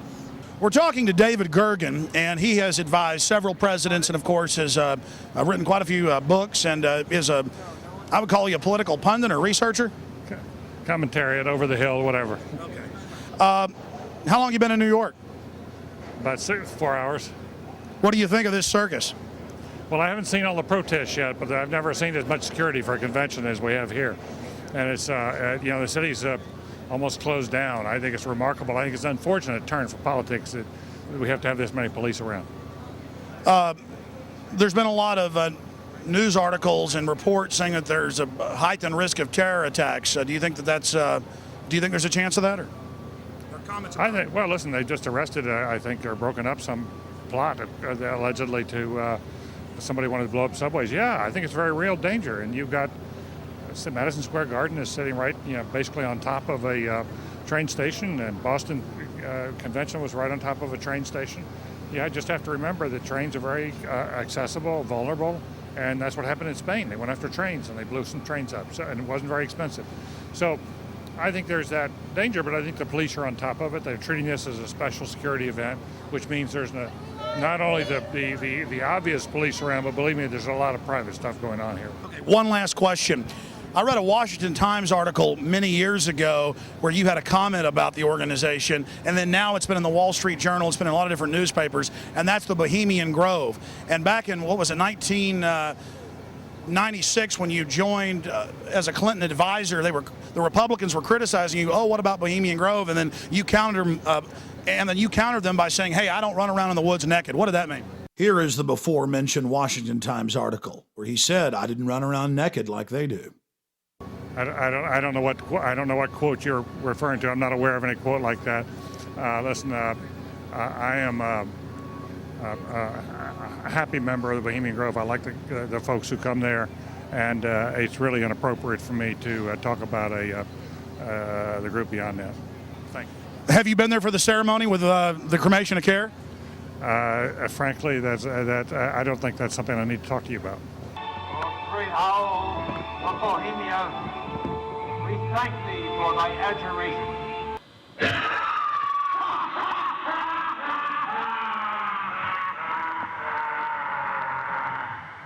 Have you been there for the ceremony with the cremation of care? Frankly, I don't think that's something I need to talk to you about. Really? That's right. Well, I'm Alex Jones, and I snuck in there in 2000. I'm the guy that blew it wide open and got the video. It's been on national TV. Well, I disrespect you for that. You do? I do.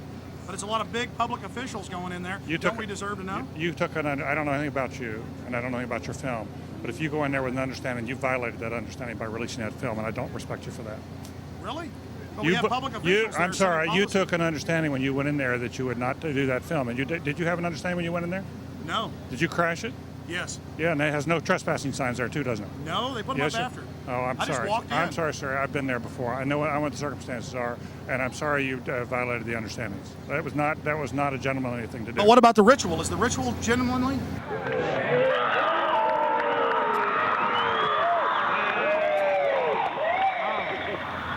Sir, everything I don't owe you this comment. I know. I appreciate it. This is what's called ambush journalism, and I disrespect you for that as well. So thank you ever and goodbye. been in the ritual? It's none of your damn business. Oh, that's right. Listen. You go around and make understandings with people and violate them.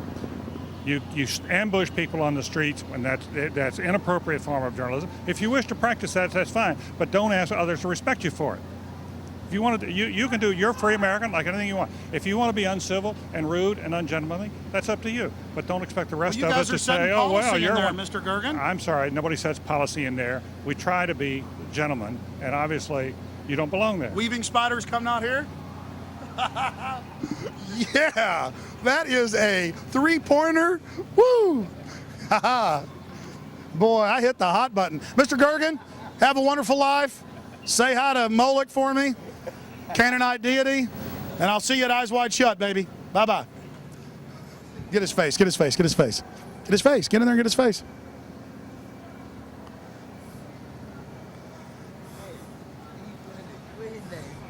David Gergen. David Gergen says that we're angry? The real wild card here are the demonstrators. We just don't know where this is going to go. While they were peaceful today, there's a lot more anger among those demonstrators than is evident. You talk to them today, they're pretty angry people. So that's the big wild card. Thank you and goodbye. Been in the ritual? It's none of your damn business. It's none of your damn business. Oh. That's right. Listen. Just look at him. That's a face keeping a lot of secrets. He's got some stories to tell. And remember that Washington Times article? It talked about all the other organizations that he resigned from. It mentions the Trilateral Commission, the Council on Foreign Relations, all of them groups dedicated to setting up a world government and destroying American sovereignty. You're looking at video that I personally shot during the cremation of care ritual held at Bohemian Grove. My documentary film, Dark Secrets Inside Bohemian Grove, details how world leaders from across the planet meet every July and actually engage in mock human sacrifices to the Canaanite deity Moloch. They bring a bound body in an effigy of a child and sacrifice it to the idol. And incredibly, most of those in attendance are our supposed Christian conservative leaders. Here's a video still I shot while I was inside of the encampment. You see a human skull in effigy. And let's look at that deity they worship, Moloch, a Semitic deity mentioned in the Bible whose worship was marked by the human sacrifice of children. Since we blew their cover in 2000, the Grove's gone public to a certain extent. They released this photo of a 1915 ritual. Here you have the hooded figure over the mock sacrifice. And here's a simulated hanging from 1908. In this picture, you see a photo from 1909 with what looks like public officials in attendance. A black boy is tied down to some type of table, and around him we see people in strange garb. I'll leave it to you to figure out what they're doing. In 2004, the Grove released this photo from 1934 of members in hoods. The Canaanite deity Moloch was worshipped in Greece, Babylon, and then later in Europe. It is normally symbolized by a bull or an owl or some type of horned beast, and children are sacrificed to it. It is the precursor of all modern death cults. I was able to get out of the cult compound with this program cover from the Cremation of Care, and right on the front, where a child would be burned, they had photoshopped in the image of a skeleton burning in the flames. What purpose does this all serve, having world leaders congregate and engage in an ancient Canaanite ritual of mock child sacrifice? It's a way of binding them together, whether it's George Herbert Walker Bush or Henry Kissinger or Ronald Reagan or Federal Reserve Chairman Alan Greenspan, who's been a member since 1984. It's about bringing them together. Nowhere is the origin of the cult more in evidence than in former German Chancellor Helmut Schmidt's own autobiography, Men and Powers, a political retrospective. He talks about how they have their own German groves where they do these rituals, these, quote, druidic rituals. But he says his favorite place to do the rituals is at Bohemian Grove. This is a book that you can get at the library written by him. He talks about the Trilateral Commission, the CFR, the Bilderberg Group, and world government. And he says that much of the decisions are made at the Bohemian Grove. We were able to obtain the internal annals of the Bohemian Grove from 1987 to 1996, a publication only given to members. And in it, we see pictures of George W. Bush and his father, Newt Gingrich. We see all of these different famous individuals there at the Grove. Walter Cronkite, Jimmy Carter, Jack Kemp, Richard Milhouse Nixon. The list goes on and on. If you're still doubting reality, here is a November 1989 issue of Spy magazine. The Grove released photos of themselves dancing around dressed like women. And in the article, they admit that they do mock human sacrifices. The article went on to show artist renditions of the Moloch idol, as well as discussing how they bus in male prostitutes and how AIDS was a big problem. Then a New York Post article in July of 2004 reported how a top gay porn star serviced the moguls at the Bohemian Grove. This 1914 Bohemian Grove annal has a swastika on its cover, and inside it talks about how they're a German death cult founded by the Illuminati. But some of you are saying, wait a minute, the Nazis invented the swastika. That was their symbol. You're talking about 1914 and 1920. My friends, the swastika was used by the Buddhists, it was used by Native Americans. It is a sun symbol, and it was used by Druids in Europe thousands of years ago.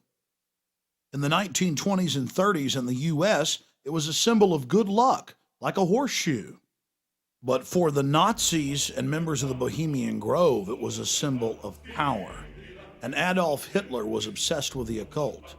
The roots of Nazi Germany grew out of groups like the Thule and Thule Society, organizations obsessed with black magic, which themselves sprung from older organizations like the Illuminati.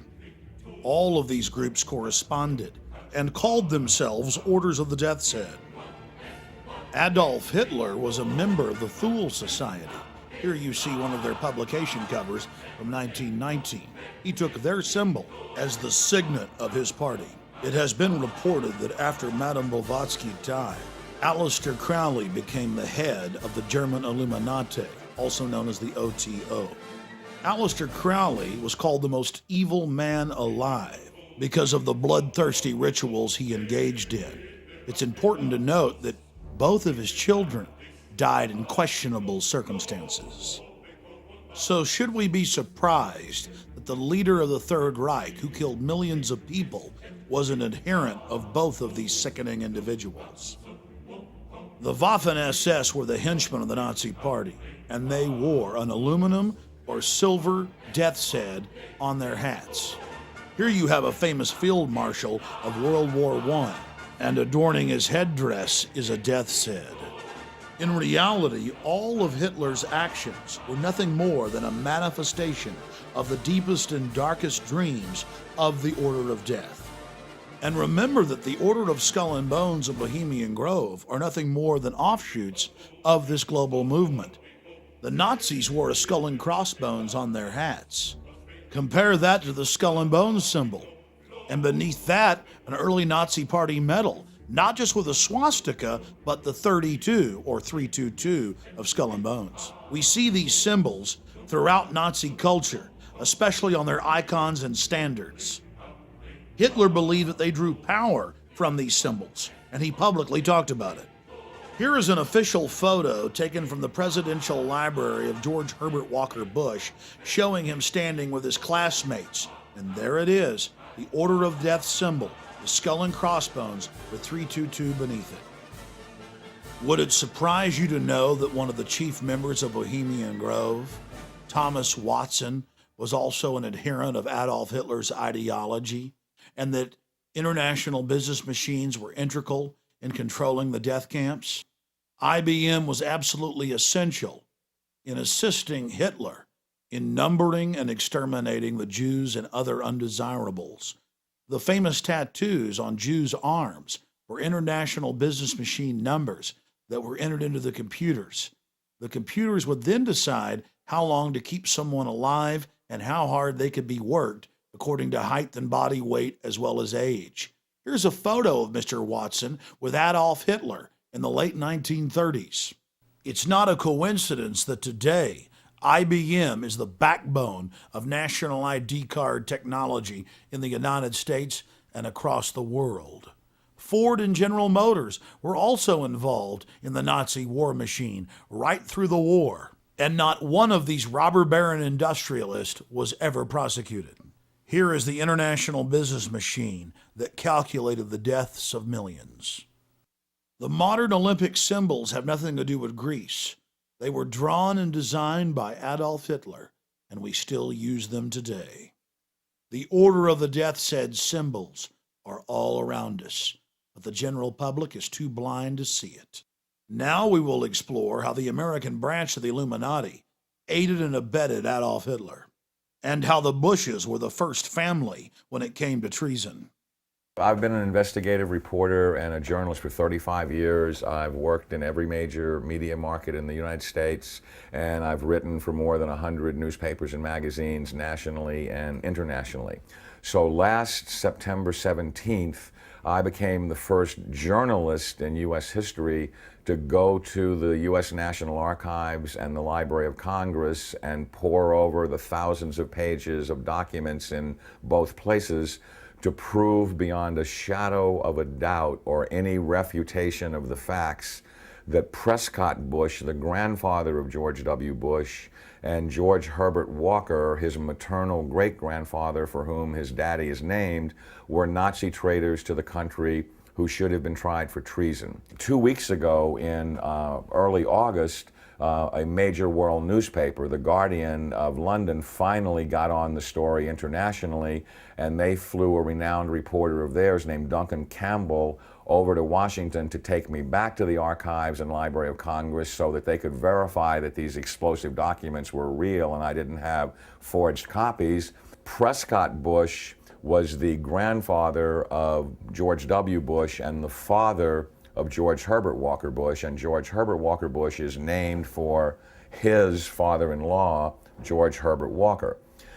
Prescott Bush graduated from Yale in 1917 and was in Skull and Bones with E. Roland Harriman, who was the younger brother of W. Averill Harriman. The Bush family really had nothing going. They were essentially social climbers and opportunistic people. At the time that Prescott Bush met Dorothy Walker, he was a tire salesman.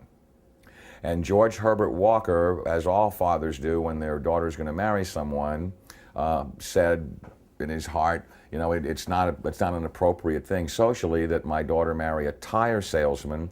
So he brought Prescott Bush first into Brown Brothers Harriman and then Union Banking Corporation. In actuality, it was anything but a bank. It was essentially a Nazi money laundering operation that had a lot of tentacles into a lot of different other businesses. They owned a shipping line called Hamburg American Line, for example, which was the first Nazi front business seized, although the line was no longer operational in 1942. In the early 1930s, it transported Nazi spies into the U.S., and then their promotional ads offered cash rewards to any American citizens who would go back on Hamburg American Lines and proselytize for Hitler. 8 months after the U.S. had entered the war, the New York Herald Tribune ran a front page article, Hitler's Angel has $3 million in U.S. bank.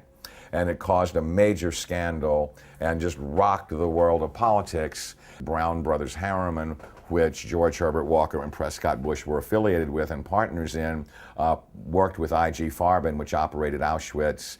Prescott Bush, he did a number of things that were not only anti-American, but were pro-Hitler, and he did all that he could to proselytize for Hitler and the rise of his Third Reich, because the largest client, Fritz Thyssen, of his patron, W. Averill Harriman, dictated what kind of behavior he would practice to enhance his own career.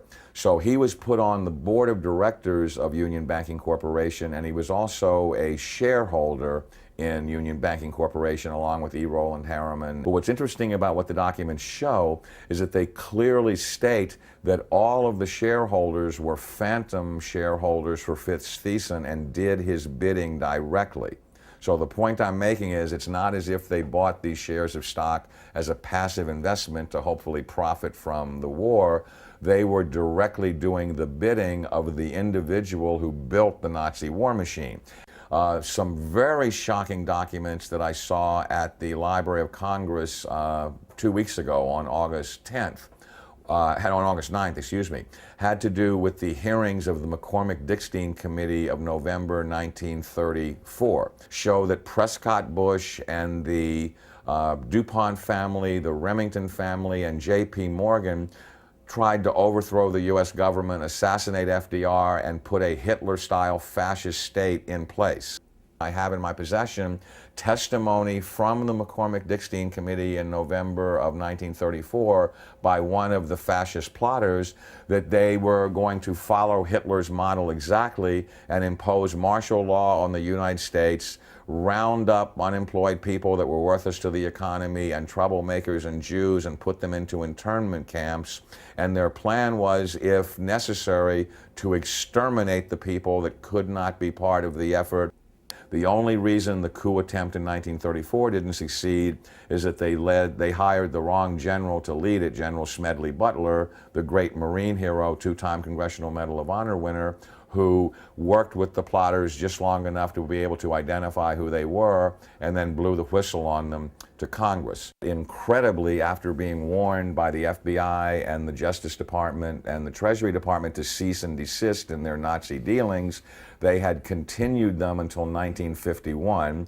There had been 28 additional seizures of Nazi assets and Nazi business fronts between late 1942 and 1951, and that they had moved Nazi assets into Switzerland, Brazil, Argentina, and Panama, and they had continued to do business with their primary Nazi patron, who was Fritz Thyssen, who backed Hitler beginning in 1921 and who was the wealthiest man in Germany, and a steel and coal baron who, with his partner Friedrich Flick, essentially built the Nazi war machine along with I.G. Farben.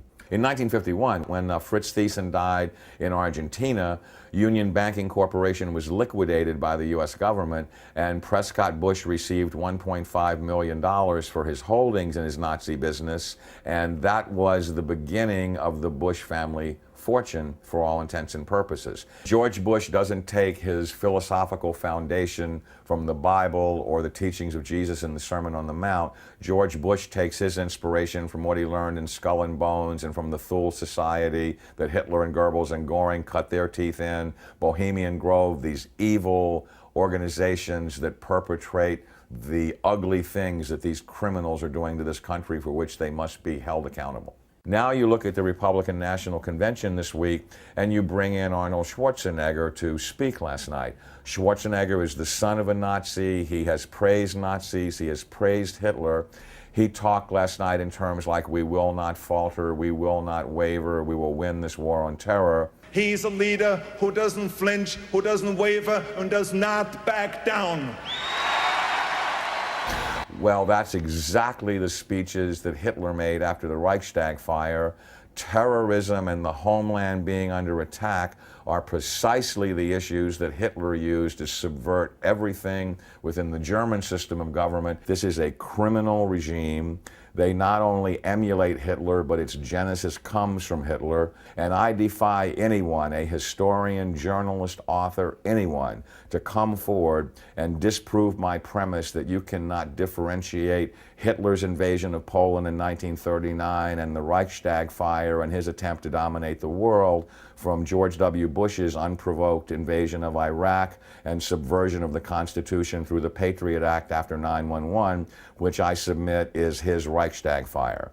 Karl Rove and his minions are every bit the masters of propaganda that Joseph Goebbels was. They literally took lessons from Goebbels and Goring about how to create such brilliant propaganda that unreality can become reality, and reality can be subverted to fantasy political subterfuge right before your eyes. So there's just an endless broken record that is leading up to the present era, that the Bush family has had a single goal for 100 years, which is to become the most powerful family on the planet and to rule the world. And they are on the verge of doing that under George W. Bush. It's critical that every citizen of this country rise up and do something, because the day of reckoning is at hand, and these people are Nazis. They are practicing Nazi philosophy. They are mimicking Nazi tactics, and time is running out. And now it's being reported that the architect of the Bush administration's policies, Karl Rove, is the grandson of Karl Rover, a Gauleiter or governor over an entire state in Nazi Germany. Pulitzer Prize-winning journalist Bob Woodward, reporting on a Bush rally, said that Karl Rove likened the meeting to a Nazi rally. Now the Bush-Rove-Schwarzenegger nexus is promoting worldwide war in the name of America's safety to stop the threat of terrorism. The same secret society that funded and supported Adolf Hitler is now supporting a move towards world government, and Karl Rove is out there on point, pushing Arnold Schwarzenegger for president. Today. We don't know what to make of the fact that he seemed to be somewhat part of the winner's circle, do we? We don't know why he was so much in evidence today. Well, he's the Republican governor of the most populous state in the Union, who is very supportive. He's an old friend of 41's. The San Francisco Chronicle reported the decision to have Arnold run was made by Rove at the Bohemian Grove. You've got to hand it to the political wizards. Tens of thousands of Republicans at the RNC praising and chanting for a man who's for open borders and rabidly against the Second Amendment, but they've been told to worship him, so they are. This isn't the first time we've been fooled by foreign usurpers. There was another interesting meeting in Madison Square Garden back in February of 1939 by the Bund, or the American Nazi Party. At the very same venue where Bush and Schwarzenegger gave their speeches in 2004, the American Nazi Party promoted the vision of Adolf Hitler. In fact, the Nazi Party in America was very, very popular. The people hadn't yet seen the danger, because while the American people slept, Nazi agents like Prescott Bush were working overtime for the Reich. And Arnold's father, Gustav Schwarzenegger, was busy too, volunteering for the Nazi Party in Austria when it was illegal and becoming an SS officer. And Karl Rove, reportedly his grandfather again, was a Gauleiter, or a governor, over an entire German state. Mr. Fritz Kuhn.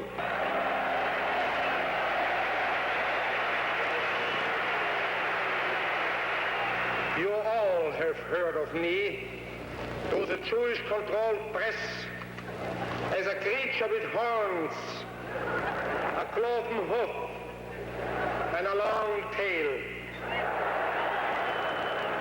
If you ask what we are actively fighting for under our charter, I will here repeat the declaration I made public some time ago.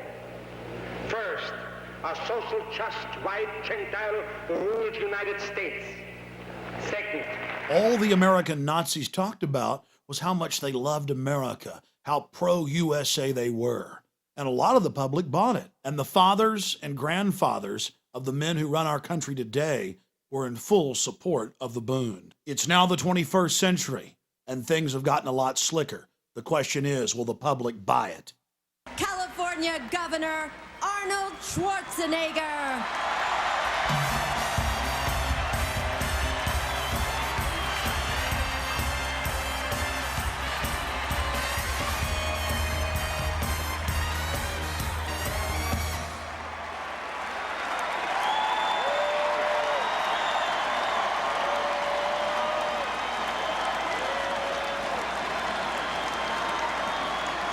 Thank you.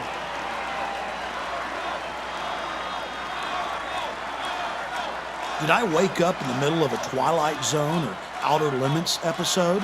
The American people cheering and chanting the name of someone whose homeland is Austria and who openly talks about being a dictator all the time? Thank you very much. Thank you.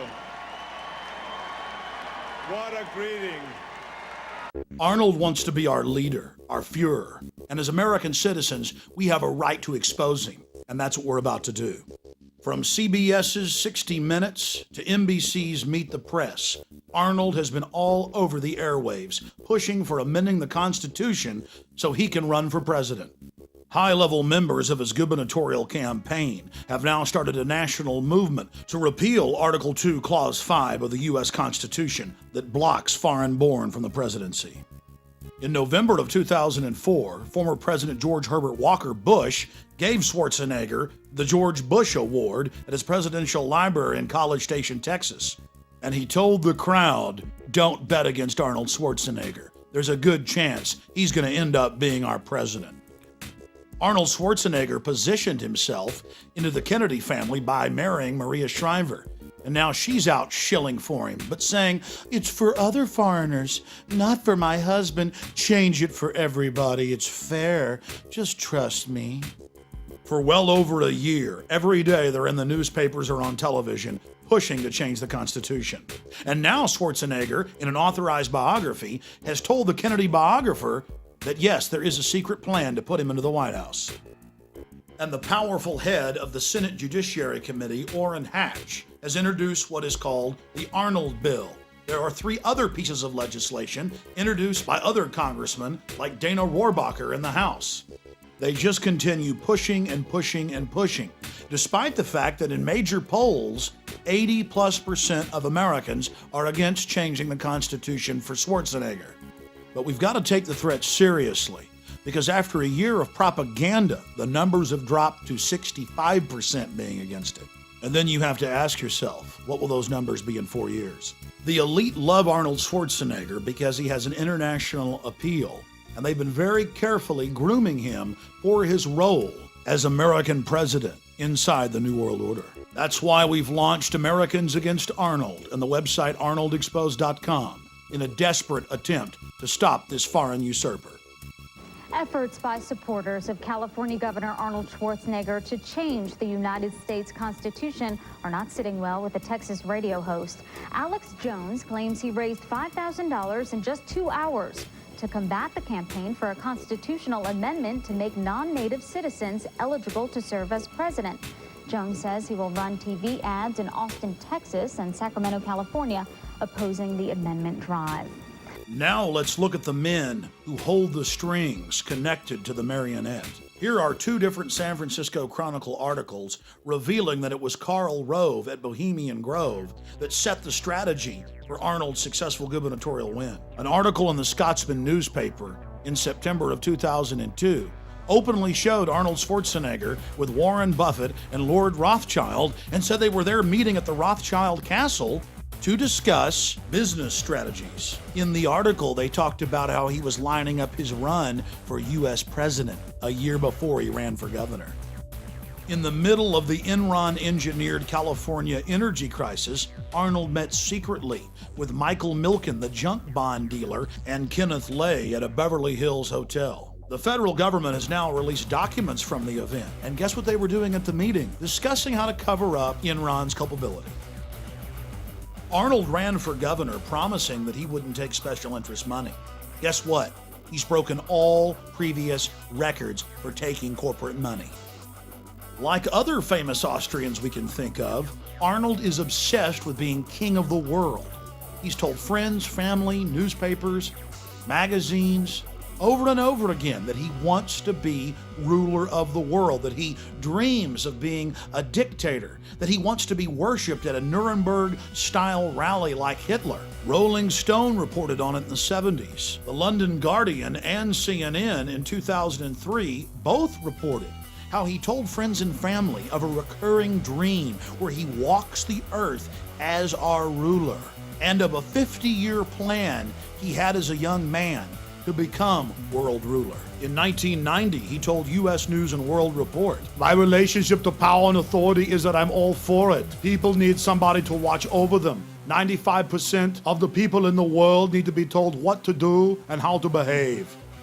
Following in the footsteps of dictators before him, Arnold loves to be seen with giant images of himself behind him. The cult of personality concept in politicians is totally alien to America's history, but it's second nature to people like Kim Jong-il, dictator of North Korea, and ousted dictator Saddam Hussein of Iraq. It was pioneered by Alexander the Great and used to great effect by the Roman emperors.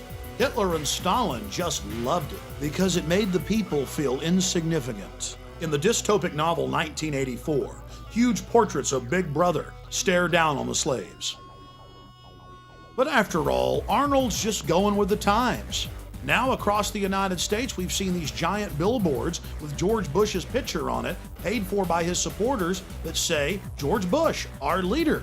President Bush has done something that no American president has ever done. He likes to prance around in military uniforms, reminding us of where his power comes from. We should all be concerned that our president is dressing like Saddam Hussein, Fidel Castro, Mao Zedong, and Adolf Hitler. And Bush loves to be seen in uniform with lots of troops behind him.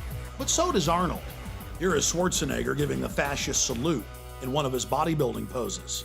A trick the pro-Schwarzenegger press likes to play on the people is to focus on his father and then go, well, he can't help it if his father was an SS officer. What they don't like to focus in on is Nazi war criminal Kurt Waldheim, who was Secretary General of the United Nations. At his wedding to Maria Shriver in 1986, in front of a massive press in attendance, he said the following: "My friends don't want me to mention Kurt's name because of all the recent Nazi stuff and the UN controversy, but I love him, And Maria does too. And so thank you, Kurt. Here's a photo of Arnold Schwarzenegger with Kurt Waldheim in Austria in 1999. Kurt Waldheim was an elite Nazi as well, an officer in the SS.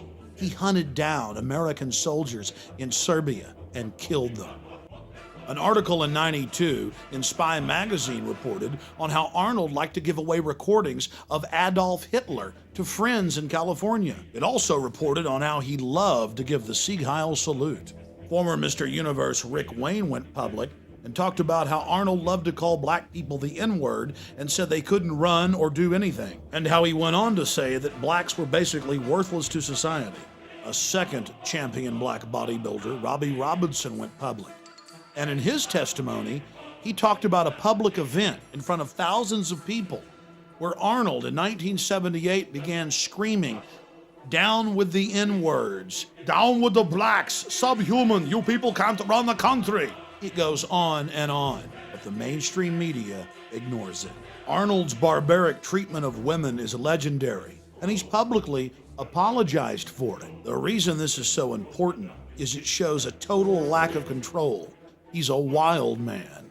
More important is his love of domination. He loves to degrade underlings.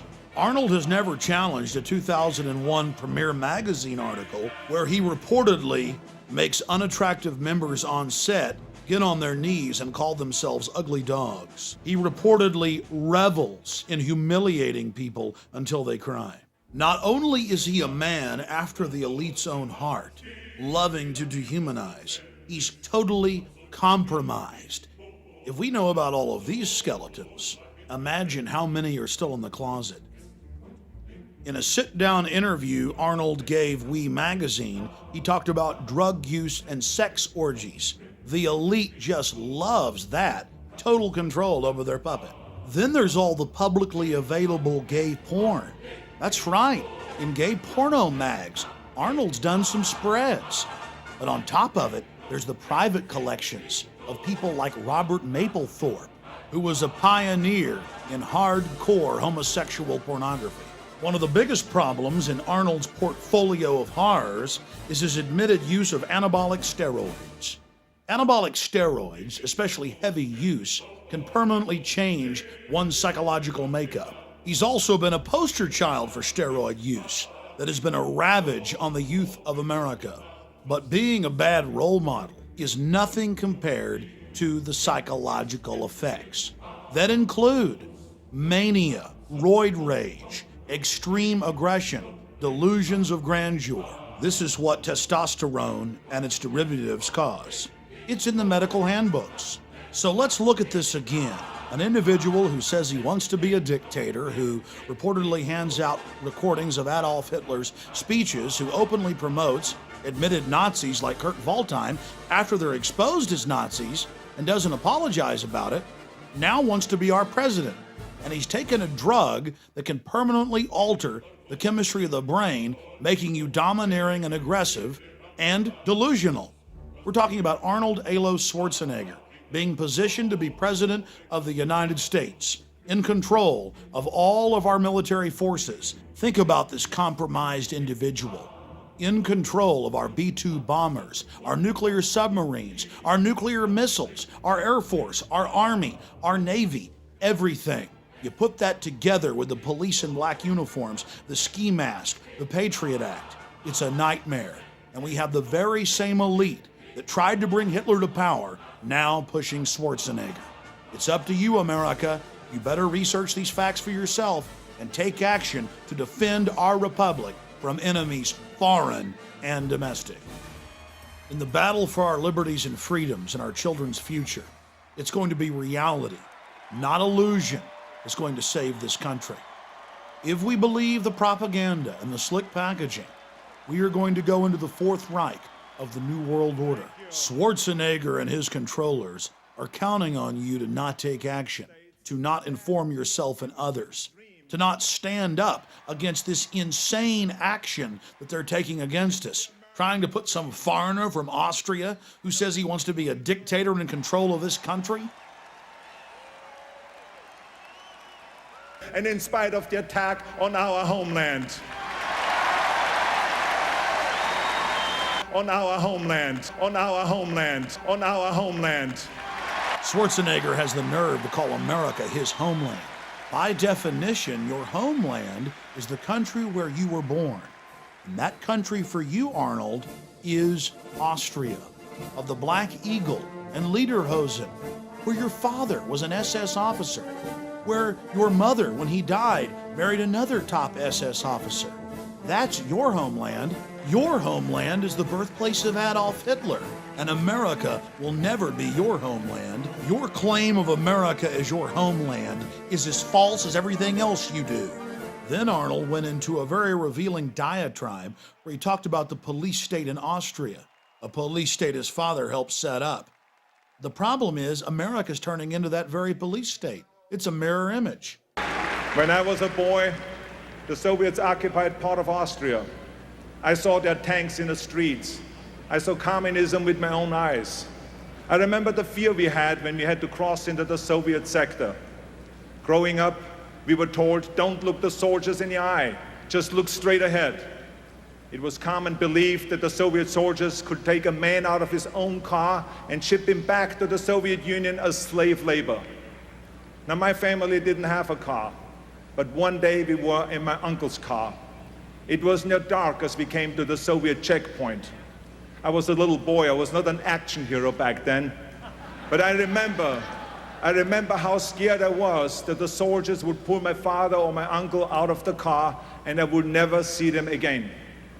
My family and so many others lived in fear of the Soviet boot. Well, Arnold, now America imprisons more people than any other country on the face of the earth. And American children grow up in the high-tech police state that your masters have built. After winning the rigged election against his cousin John Kerry, Bush said that he had political capital. He went on to explain that that meant he could do whatever he wanted to. Look at the number of uniformed personnel, all of them armed. It's estimated there are 60,000 armed and uniformed members of law enforcement here. Roughly one police officer or soldier tasked to this duty per every 4 or 5 spectators, the highest ratio in history. You've driven around this city, Chris, the last couple of days. Brian and I were talking about it. It was close to an armed camp. Ladies and gentlemen, the President of the United States, George W. Bush, and First Lady Laura Bush. Wave to them. Let them know that you love America. Administer the presidential oath of office. Justice Rehnquist. Lord Bush went on to give an oath that he would protect and defend the Constitution, when all he's been doing is trying to dismantle it. His new Attorney General, Alberto Gonzales, has said publicly that President Bush is above the law, above the Constitution, a dictator. Will you raise your right hand, Mr. President, and repeat after me? I, George Walker Bush. I, George Walker Bush. Do solemnly swear. Do solemnly swear. That I will faithfully execute. That I will faithfully execute. The office of President of the United States. The office of President of the United States. And will to the best of my ability. And will to the best of my ability.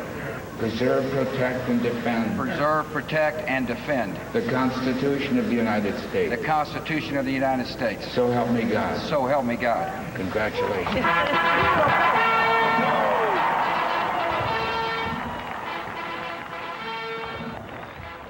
So let's look at what Bush has actually done to the Constitution and Bill of Rights since getting into office.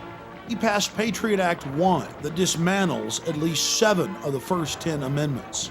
And under Section 802, all Americans are defined as terrorists. Under Section 802, the new definition of terrorism is redefined as acts that are dangerous to human life that violate any federal or state law. And when Bush talks about reauthorizing the Patriot Act, that's code for passing Patriot Act 2. Under the Patriot Act, Homeland Security has visited toy stores over possible trademark infringement. An Army doctor who complained too much was arrested by Homeland Security. Topless bars, zoning disputes, pot dealers. It's all under the Patriot Act. And starting in 2005, all new passports are digitally tracked by an RFID chip. It's easy to get in, but hard to get out. And before he left office, Homeland Security Chief Tom Ridge called for a world ID card. In late 2004, Bush successfully got the Congress to pass a national ID card, craftily hidden in state driver's license under federal standardization. Bush told conservatives that it would stop illegal immigration. There's nothing in the bill concerning immigration other than the fact that it actually orders the states to accept consular matriculas issued by foreign nations, so it actually makes it easier to get into the country. The bill even talks about it being used as an internal passport at checkpoints. Bush also successfully rammed through the Orwellian-named New Freedom Initiative. This forces every child in America from age 5 to 18 to be psychologically tested twice a year, whether you're homeschooled, private schooled, or public schooled. The guidelines for mental illness were written by a consortium of drug companies, and in their own internal documents, they bragged that they'll go from 15% of American children on psychotropic drugs and Ritalin to over 50%. The law states that without parental consent, while your child is at school, they will be forcibly tested. And Illinois is already jumping ahead. They're saying they're going to start forcibly testing all pregnant women. This is the type of nightmare that only Joseph Stalin could dream of. But our government is making it a reality. But if you look at foster children in America, over 2/3 of them are on psychotropic drugs. That's what happens when the state has control. 2/3 on drugs. Well, I guess that's the new freedom. The federal government has spent billions and billions of dollars putting up cameras across the nation, except for our borders. I have seen over 50 mainstream reports where video cameras are put in school bathrooms and showers, and when the schools get caught doing it, they say it's for your safety. And now the establishment just throws it in our face. Prepare to be scanned. We track you with your cell phones. We're putting cameras up on the street corners that read all your license plates and track everywhere you go. And we're going to tax you with these new cameras. We're going to put satellite tracker boxes in all your cars and transponders. We're going to tax you by the mile. This is just the way it is, so get used to it. Oh, and 8 years ago, we started putting black boxes in all the new cars that track everything you do as well. And now industry and the federal government are just calmly saying that soon all new cars will have a camera in them that scan your face as you drive and instantly report back to the police department if you're driving while you're tired or if you're arguing with your wife. Under a new sales tax system being prepared that will be implemented through the National ID card, you'll have to thumb scan when you buy and sell. And the face scanning cameras we mentioned will keep track of you not just in your car, but as you walk down the street. Almost every federal, state, and local road in the country will be satellite and transponder tracked. We already mentioned that earlier. And when Californians heard about Governor Schwarzenegger's program, they got very upset, and over 90% of them were against it in polls. The governor just said, I don't care what you want, we're going to do this. It's going to take the average tax by the mile from 25 cents at the state level to over $3. Read it for yourself. It's the official news reports. Similar plans are being pushed by the feds in all 50 states. But that's just the financial hardship. There'll no longer be any open road. Everything you do will be tracked, chronicled, and traced. Whether it's a large highway or a rural road, everywhere you go will be chronicled.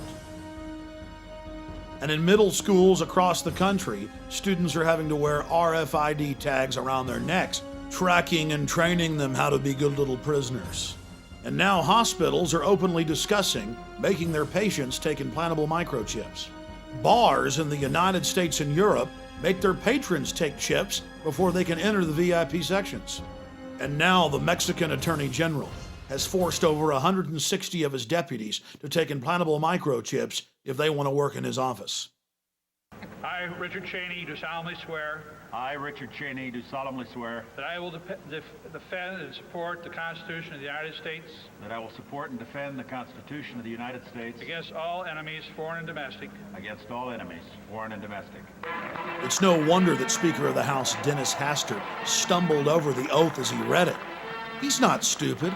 He knows that a textbook dictatorship is being set up in America, complete with shadow government that can take control of Congress.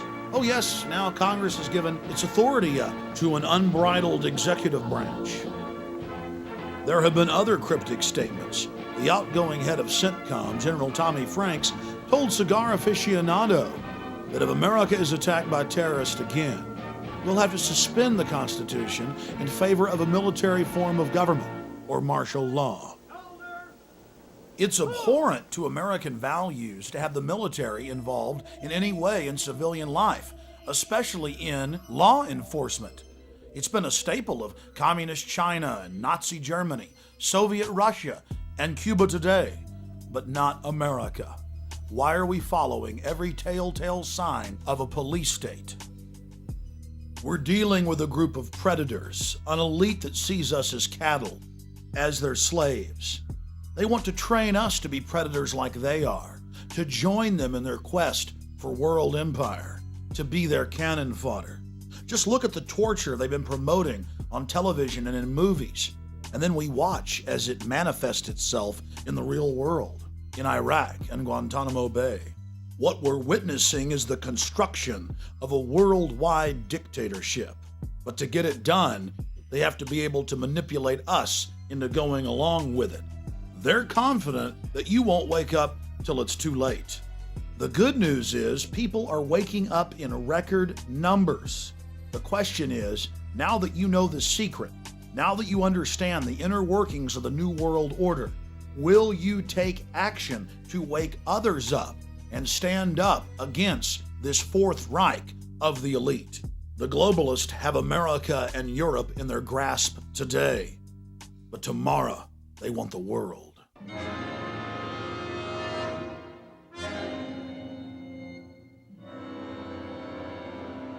Let us never tolerate outrageous conspiracy theories concerning the attacks of September the 11th. Malicious lies that attempt to shift the blame away from the terrorists themselves, away from the guilty. Conspiracy theories, conspiracy theories, conspiracy theories. The hijackers were instruments of evil who died in vain. Behind them is a cult of evil which seeks to harm the innocent and thrives on human suffering. To purchase additional copies of this film, or to see dozens of other films and important books, be sure and visit Infowars.com or PrisonPlanet.com.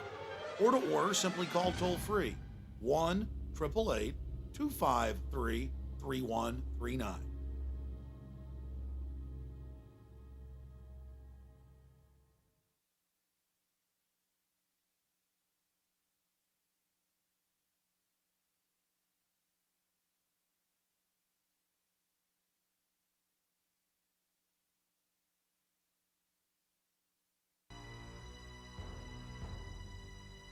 The globalists have been systematically engaging in a massive brainwashing campaign, telling the public that torture is a good idea.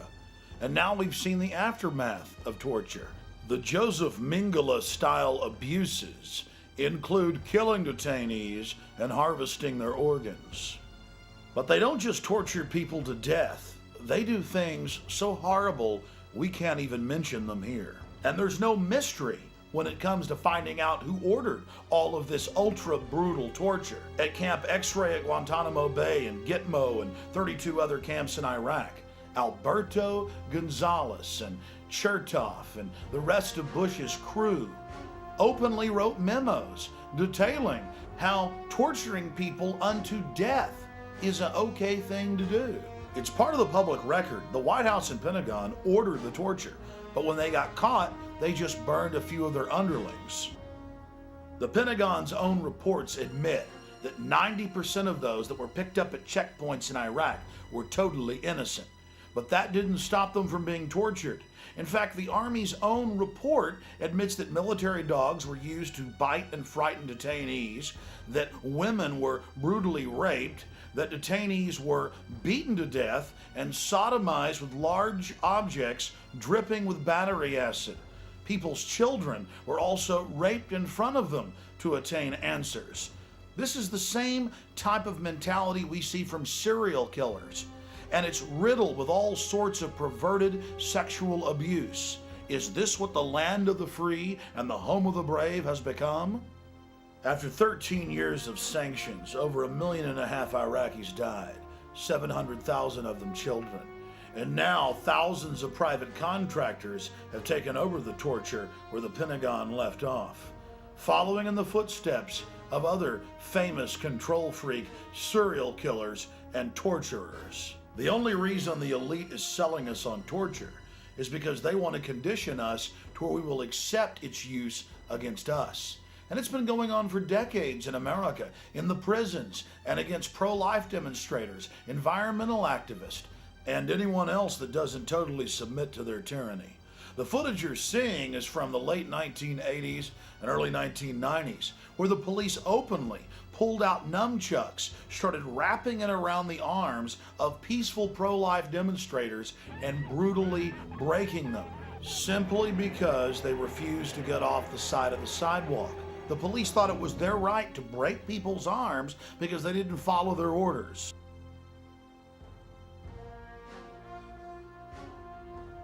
They used nunchucks on the rescuers. This is an illegal martial arts weapon, and merely possessing one in California is a felony. To be attacked with one is assault with a deadly weapon. Never before in the history of America have nunchucks been used on non-violent protesters. This is the gruesome sight of what happened.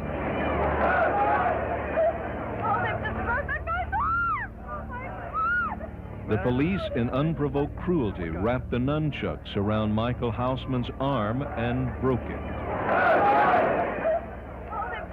When lawyers went to federal Judge Tashima to request he order the police to cease using them, he denied the request, saying in so many words that pro-lifers could not prove they were in any danger. I can't tell you what it's like to be lying on the ground with police officers on a top of you, using all sorts of torture holds to make you walk. You can't walk even if you wanted to walk.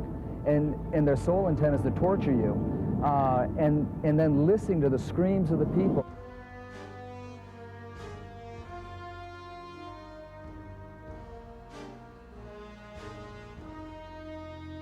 When you bring out riot sticks, it's usually because you expect to see some serious opposition, so you put on helmets and you put on face masks and you carry shields.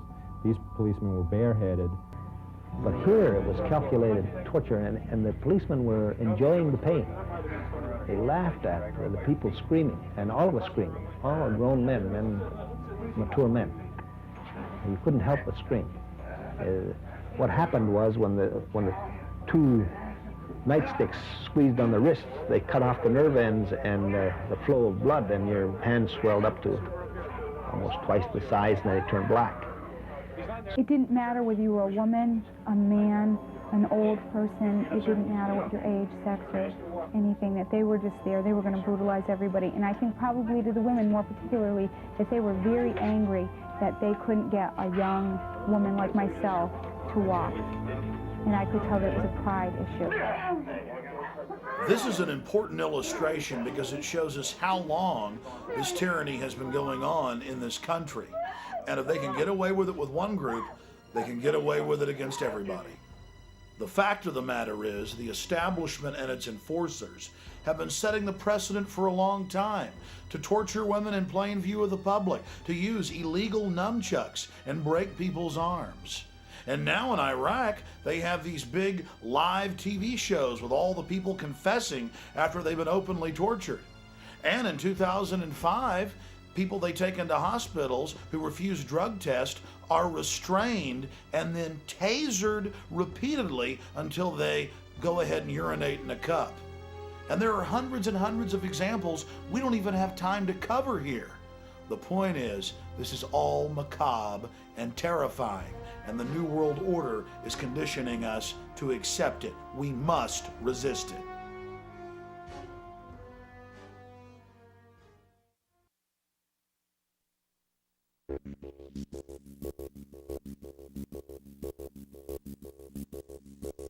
The United Nations was founded right here in the United States in 1945 at the end of World War II. It was set up at the Presidio in San Francisco by our military-industrial complex. The Rockefellers put up the money to build Rockefeller Center and to also give them the land for the United Nations. So this whole area is New World Order funded and controlled. And basically, it's a debating club to make the third world think that they have authority and to think that they're part of the power process. But really, the G8 or the G8 nations control the United Nations through the Security Council. We hear the reports all the time. They're in the news where some UN bureaucrat runs over somebody when they're drunk driving in New York or Washington, D.C., and nothing can happen to them. But it gets a lot worse than that. The United Nations has been caught hundreds of times running giant sex rings with kidnapped women and children out of Europe, Asia, Africa, the Middle East. It's a huge business. And right here in New York, they routinely catch these UN officials and even low-level bureaucrats with their own house slaves. Many times it'll be some UN delegate from Asia, and he's got some kidnapped little girl from Russia. So these are the people in here telling you that world government's good and that they need to run your life. And you look at the UN's Charter and Declaration of Human Rights, it says you don't have any rights. It says the UN is the absolute arbiter and authority. And now we see our own government adopting the UN model of governance. The United Nations believes that private property should be in their hands, controlled by them. And when it comes to self-defense, back in 2000 at a UN meeting held here, their organization UNIDIR called for all civilian firearms to be confiscated. In fact, they stated that civilian ownership of firearms threatens the legitimate power monopoly of the state. Now, what's a power monopoly of the state? That's a dictatorship or martial law. And they strive to have governments have the monopoly of power over the people. Remember who was for gun control? Adolf Hitler, Joseph Stalin, Fidel Castro. In every case, if a government tries to disarm you, it's tyrannical. Black Americans couldn't own a gun. Native Americans had their firearms confiscated. Roman slaves 2,000 years ago couldn't own a sword or even a knife. Being disarmed is one of the key hallmarks of a society that's enslaved to its government.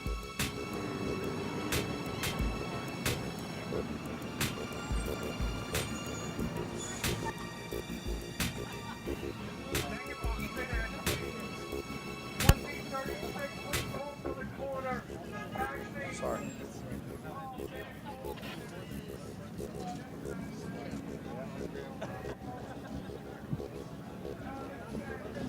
A pile of fake signs meant to look like they were individually made.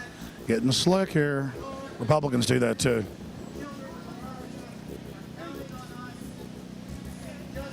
See, this is a UN operation. This is a UN operation, so look how it's all meant to look like it's individuals. Imagine what would happen if these tens of thousands of people were truly informed about the nature of the geopolitical system. Imagine if they saw the big picture and understood that the UN is controlled by the same people that run George W. Bush.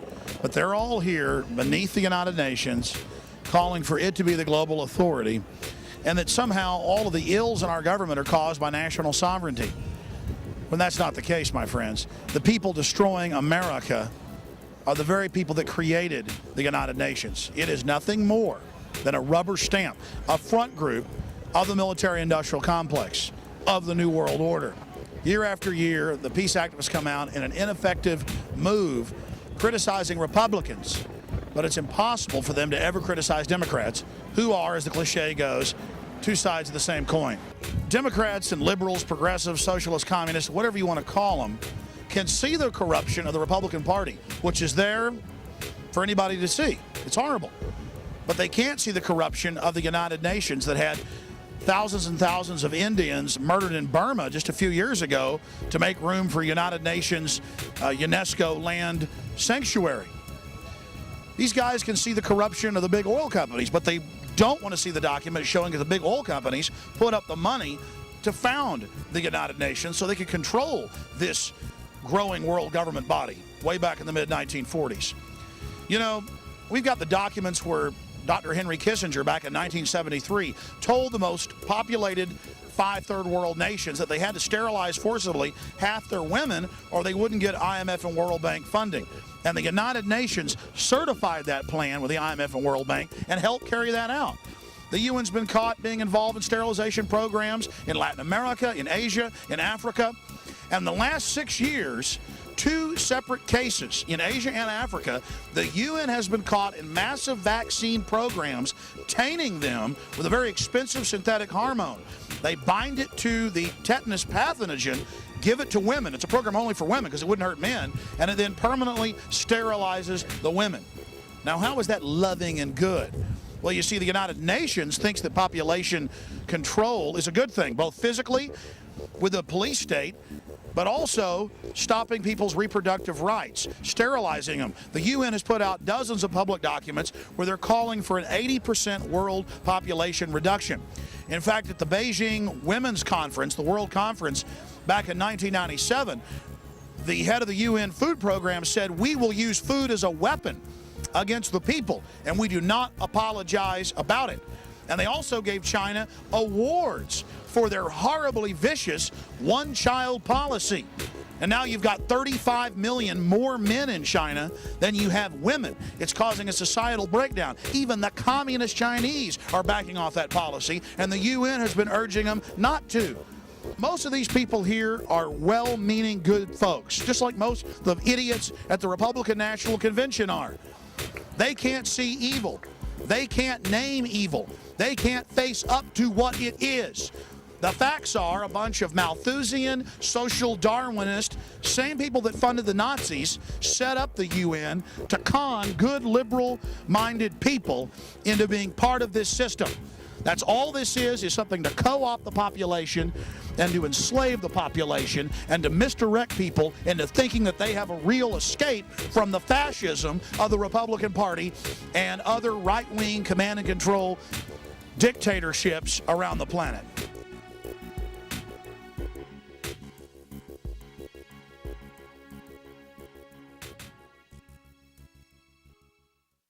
Well, President George W. Bush has won the election, and the elites got their man back in place.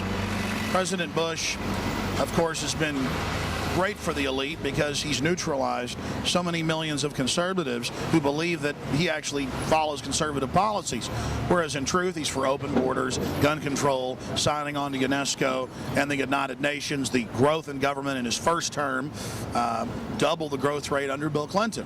But because he is a supposed conservative, he is a key Trojan horse for the elite to actually bring down our national sovereignty and set up a domestic police state unit, just like we saw in Nazi Germany or communist Russia. And make no mistake, that's exactly what Homeland Security and the new domestic CIA director are doing, is turning America into a martial law nightmare. Bush all along has been a polarizing figure, keeping people in the left or the right paradigm. So is Kerry. He's been very polarizing. That's how the elite wants you. Divide and conquer. Balkanization. That's what it's all about. So now they've put their Trojan horse, their fake conservative, their neocon, back in office under very questionable circumstances. But either way, they always control the outcome of the election because both the candidates are from the same social clique, the same organizations, and they're related. It was the same clique, the Kerry and the Bush. Okay, what is the option? The people, what do they have to choose? The presidential elections have turned into diversions. The real power is at the county, city, and state level. And that's where we can all, as little people, have an effect and get involved and really change policies. So that's where I suggest people get involved. You know, I authored a resolution over 2 years ago to repeal the Patriot Act, and thousands of other people picked up on it. And my personal resolution has been passed in dozens and dozens and dozens of cities. Parts of my resolution were incorporated into other resolutions that have been passed in over 400 cities and 4 states. That's just so far. I'm sure you've heard about the movement to repeal the Patriot Act at a city and county level. Yes, I did. Well, I just came up with the idea for that over 2 years ago, put it out on my website, Infowars.com. The people like you took action where the power is really at, and we effected change in a mighty way. Instead of being diverted by this smoke and mirrors theater, that's all this is theater with the Bush-Kerry ticket. Okay, the question is how you can make the small people because they believe one way or another way. We're trying to break that paradigm, that false left-right paradigm.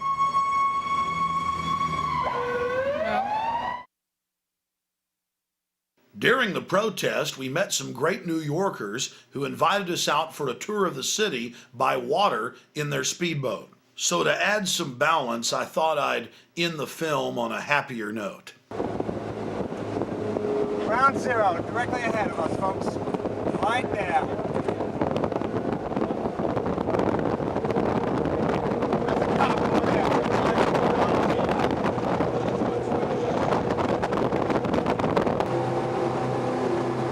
150-yard quarantine. We cannot get within 150 yards. The hollowed out copper shell. Tear down the Statue of Liberty on Sunday. Yeah, documented. Something's still beautiful about it, but no, it's beautiful. There's some interesting theories about what its real meaning actually is. Oh, it's a woman in drag. It's Illuminati. It's a man in drag. Illuminati, right? It's a man in drag. Freemasons built Illuminati. I love those shoes. Her boobs are all worshiping. It's a man. Every woman's are. Oh, they are. No, it's a perspective. It's the angle you're looking at. Why is it Illuminati symbol? What gives it away? Well, apparently, Well, no. Admittedly, the French architect was an Illuminati guy. An accident. Well, I have a couple books on it, and sure.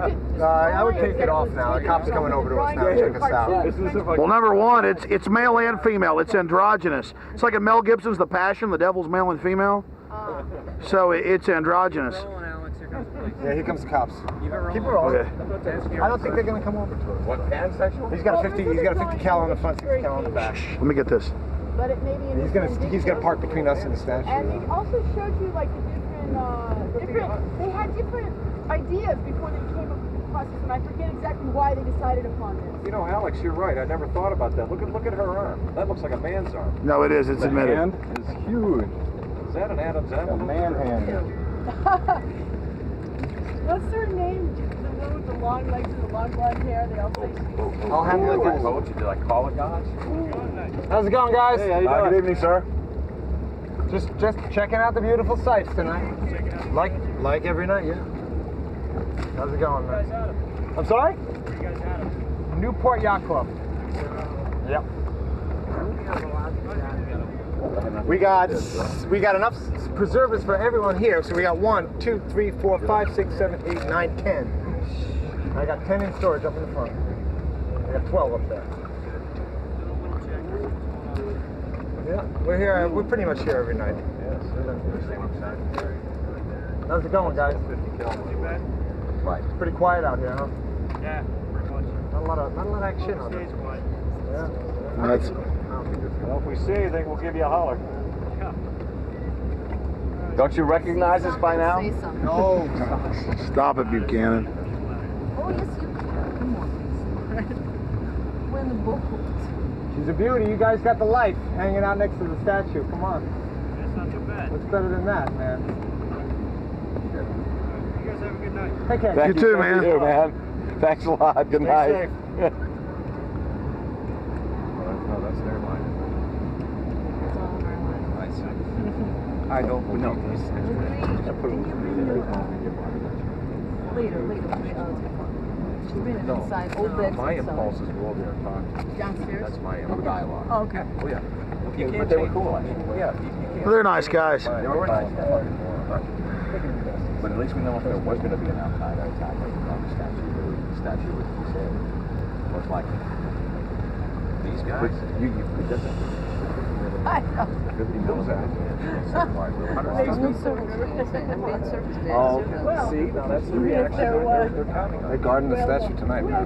Yeah. Is that the Watchtower Track Society? Yes, it is, yeah. They like to buy buildings next to bridges. There's the Watchtower. They feel that buying bridges, That's the Jehovah's Witnesses. They feel that buying real estate next to large public works like bridges and stuff gives them energy. It's true. Really? That's what they think, yeah. That's why they own the real estate next to the Brooklyn and the Manhattan Bridge. They love buying real estate next to bridges. Don't ask me why. Gabriel, look at the water, man. Look at the water on your left. And it's all printing presses. You got to see what's going on in there. That is a factory of printing right there. This is a Brooklyn Bridge here. I don't think you heard. Are you live? 1886 this one finished. Washington. Well, the British amassed at Staten Island 2,000 ships. Washington boogied right there. Come up through Brooklyn Heights, and he had to make a quick boogie out. Because they would have killed him. Here then? No. God, look at the purple on the water. There would have been nothing. Absolutely gorgeous. How deep is this? Harry, how deep is this? We're at 40, we're 51 feet. Actually, the last guy I saw get killed, he was on this pier, and what happened was the cops went up to get him, and what I saw with my own eyes was the cop lunged to grab the guy, and he went backwards, so it was reported as a suicide. And when he fell, he hit the high tension wire. So oh my God! See is a human going down.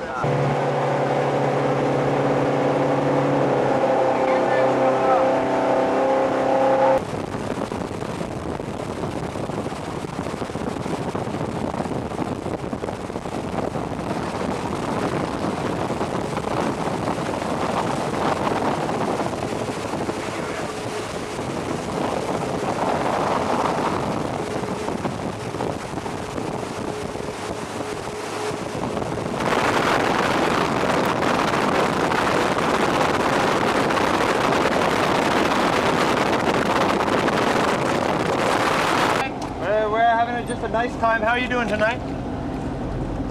How you doing? What are you doing? We're traveling around, having a fun time, enjoying the convention. How are you guys doing? Okay, good. Yep. You guys drinking? Beautiful. Sorry? That lights. Okay. And we were just sitting out here. All right, try putting it off, please.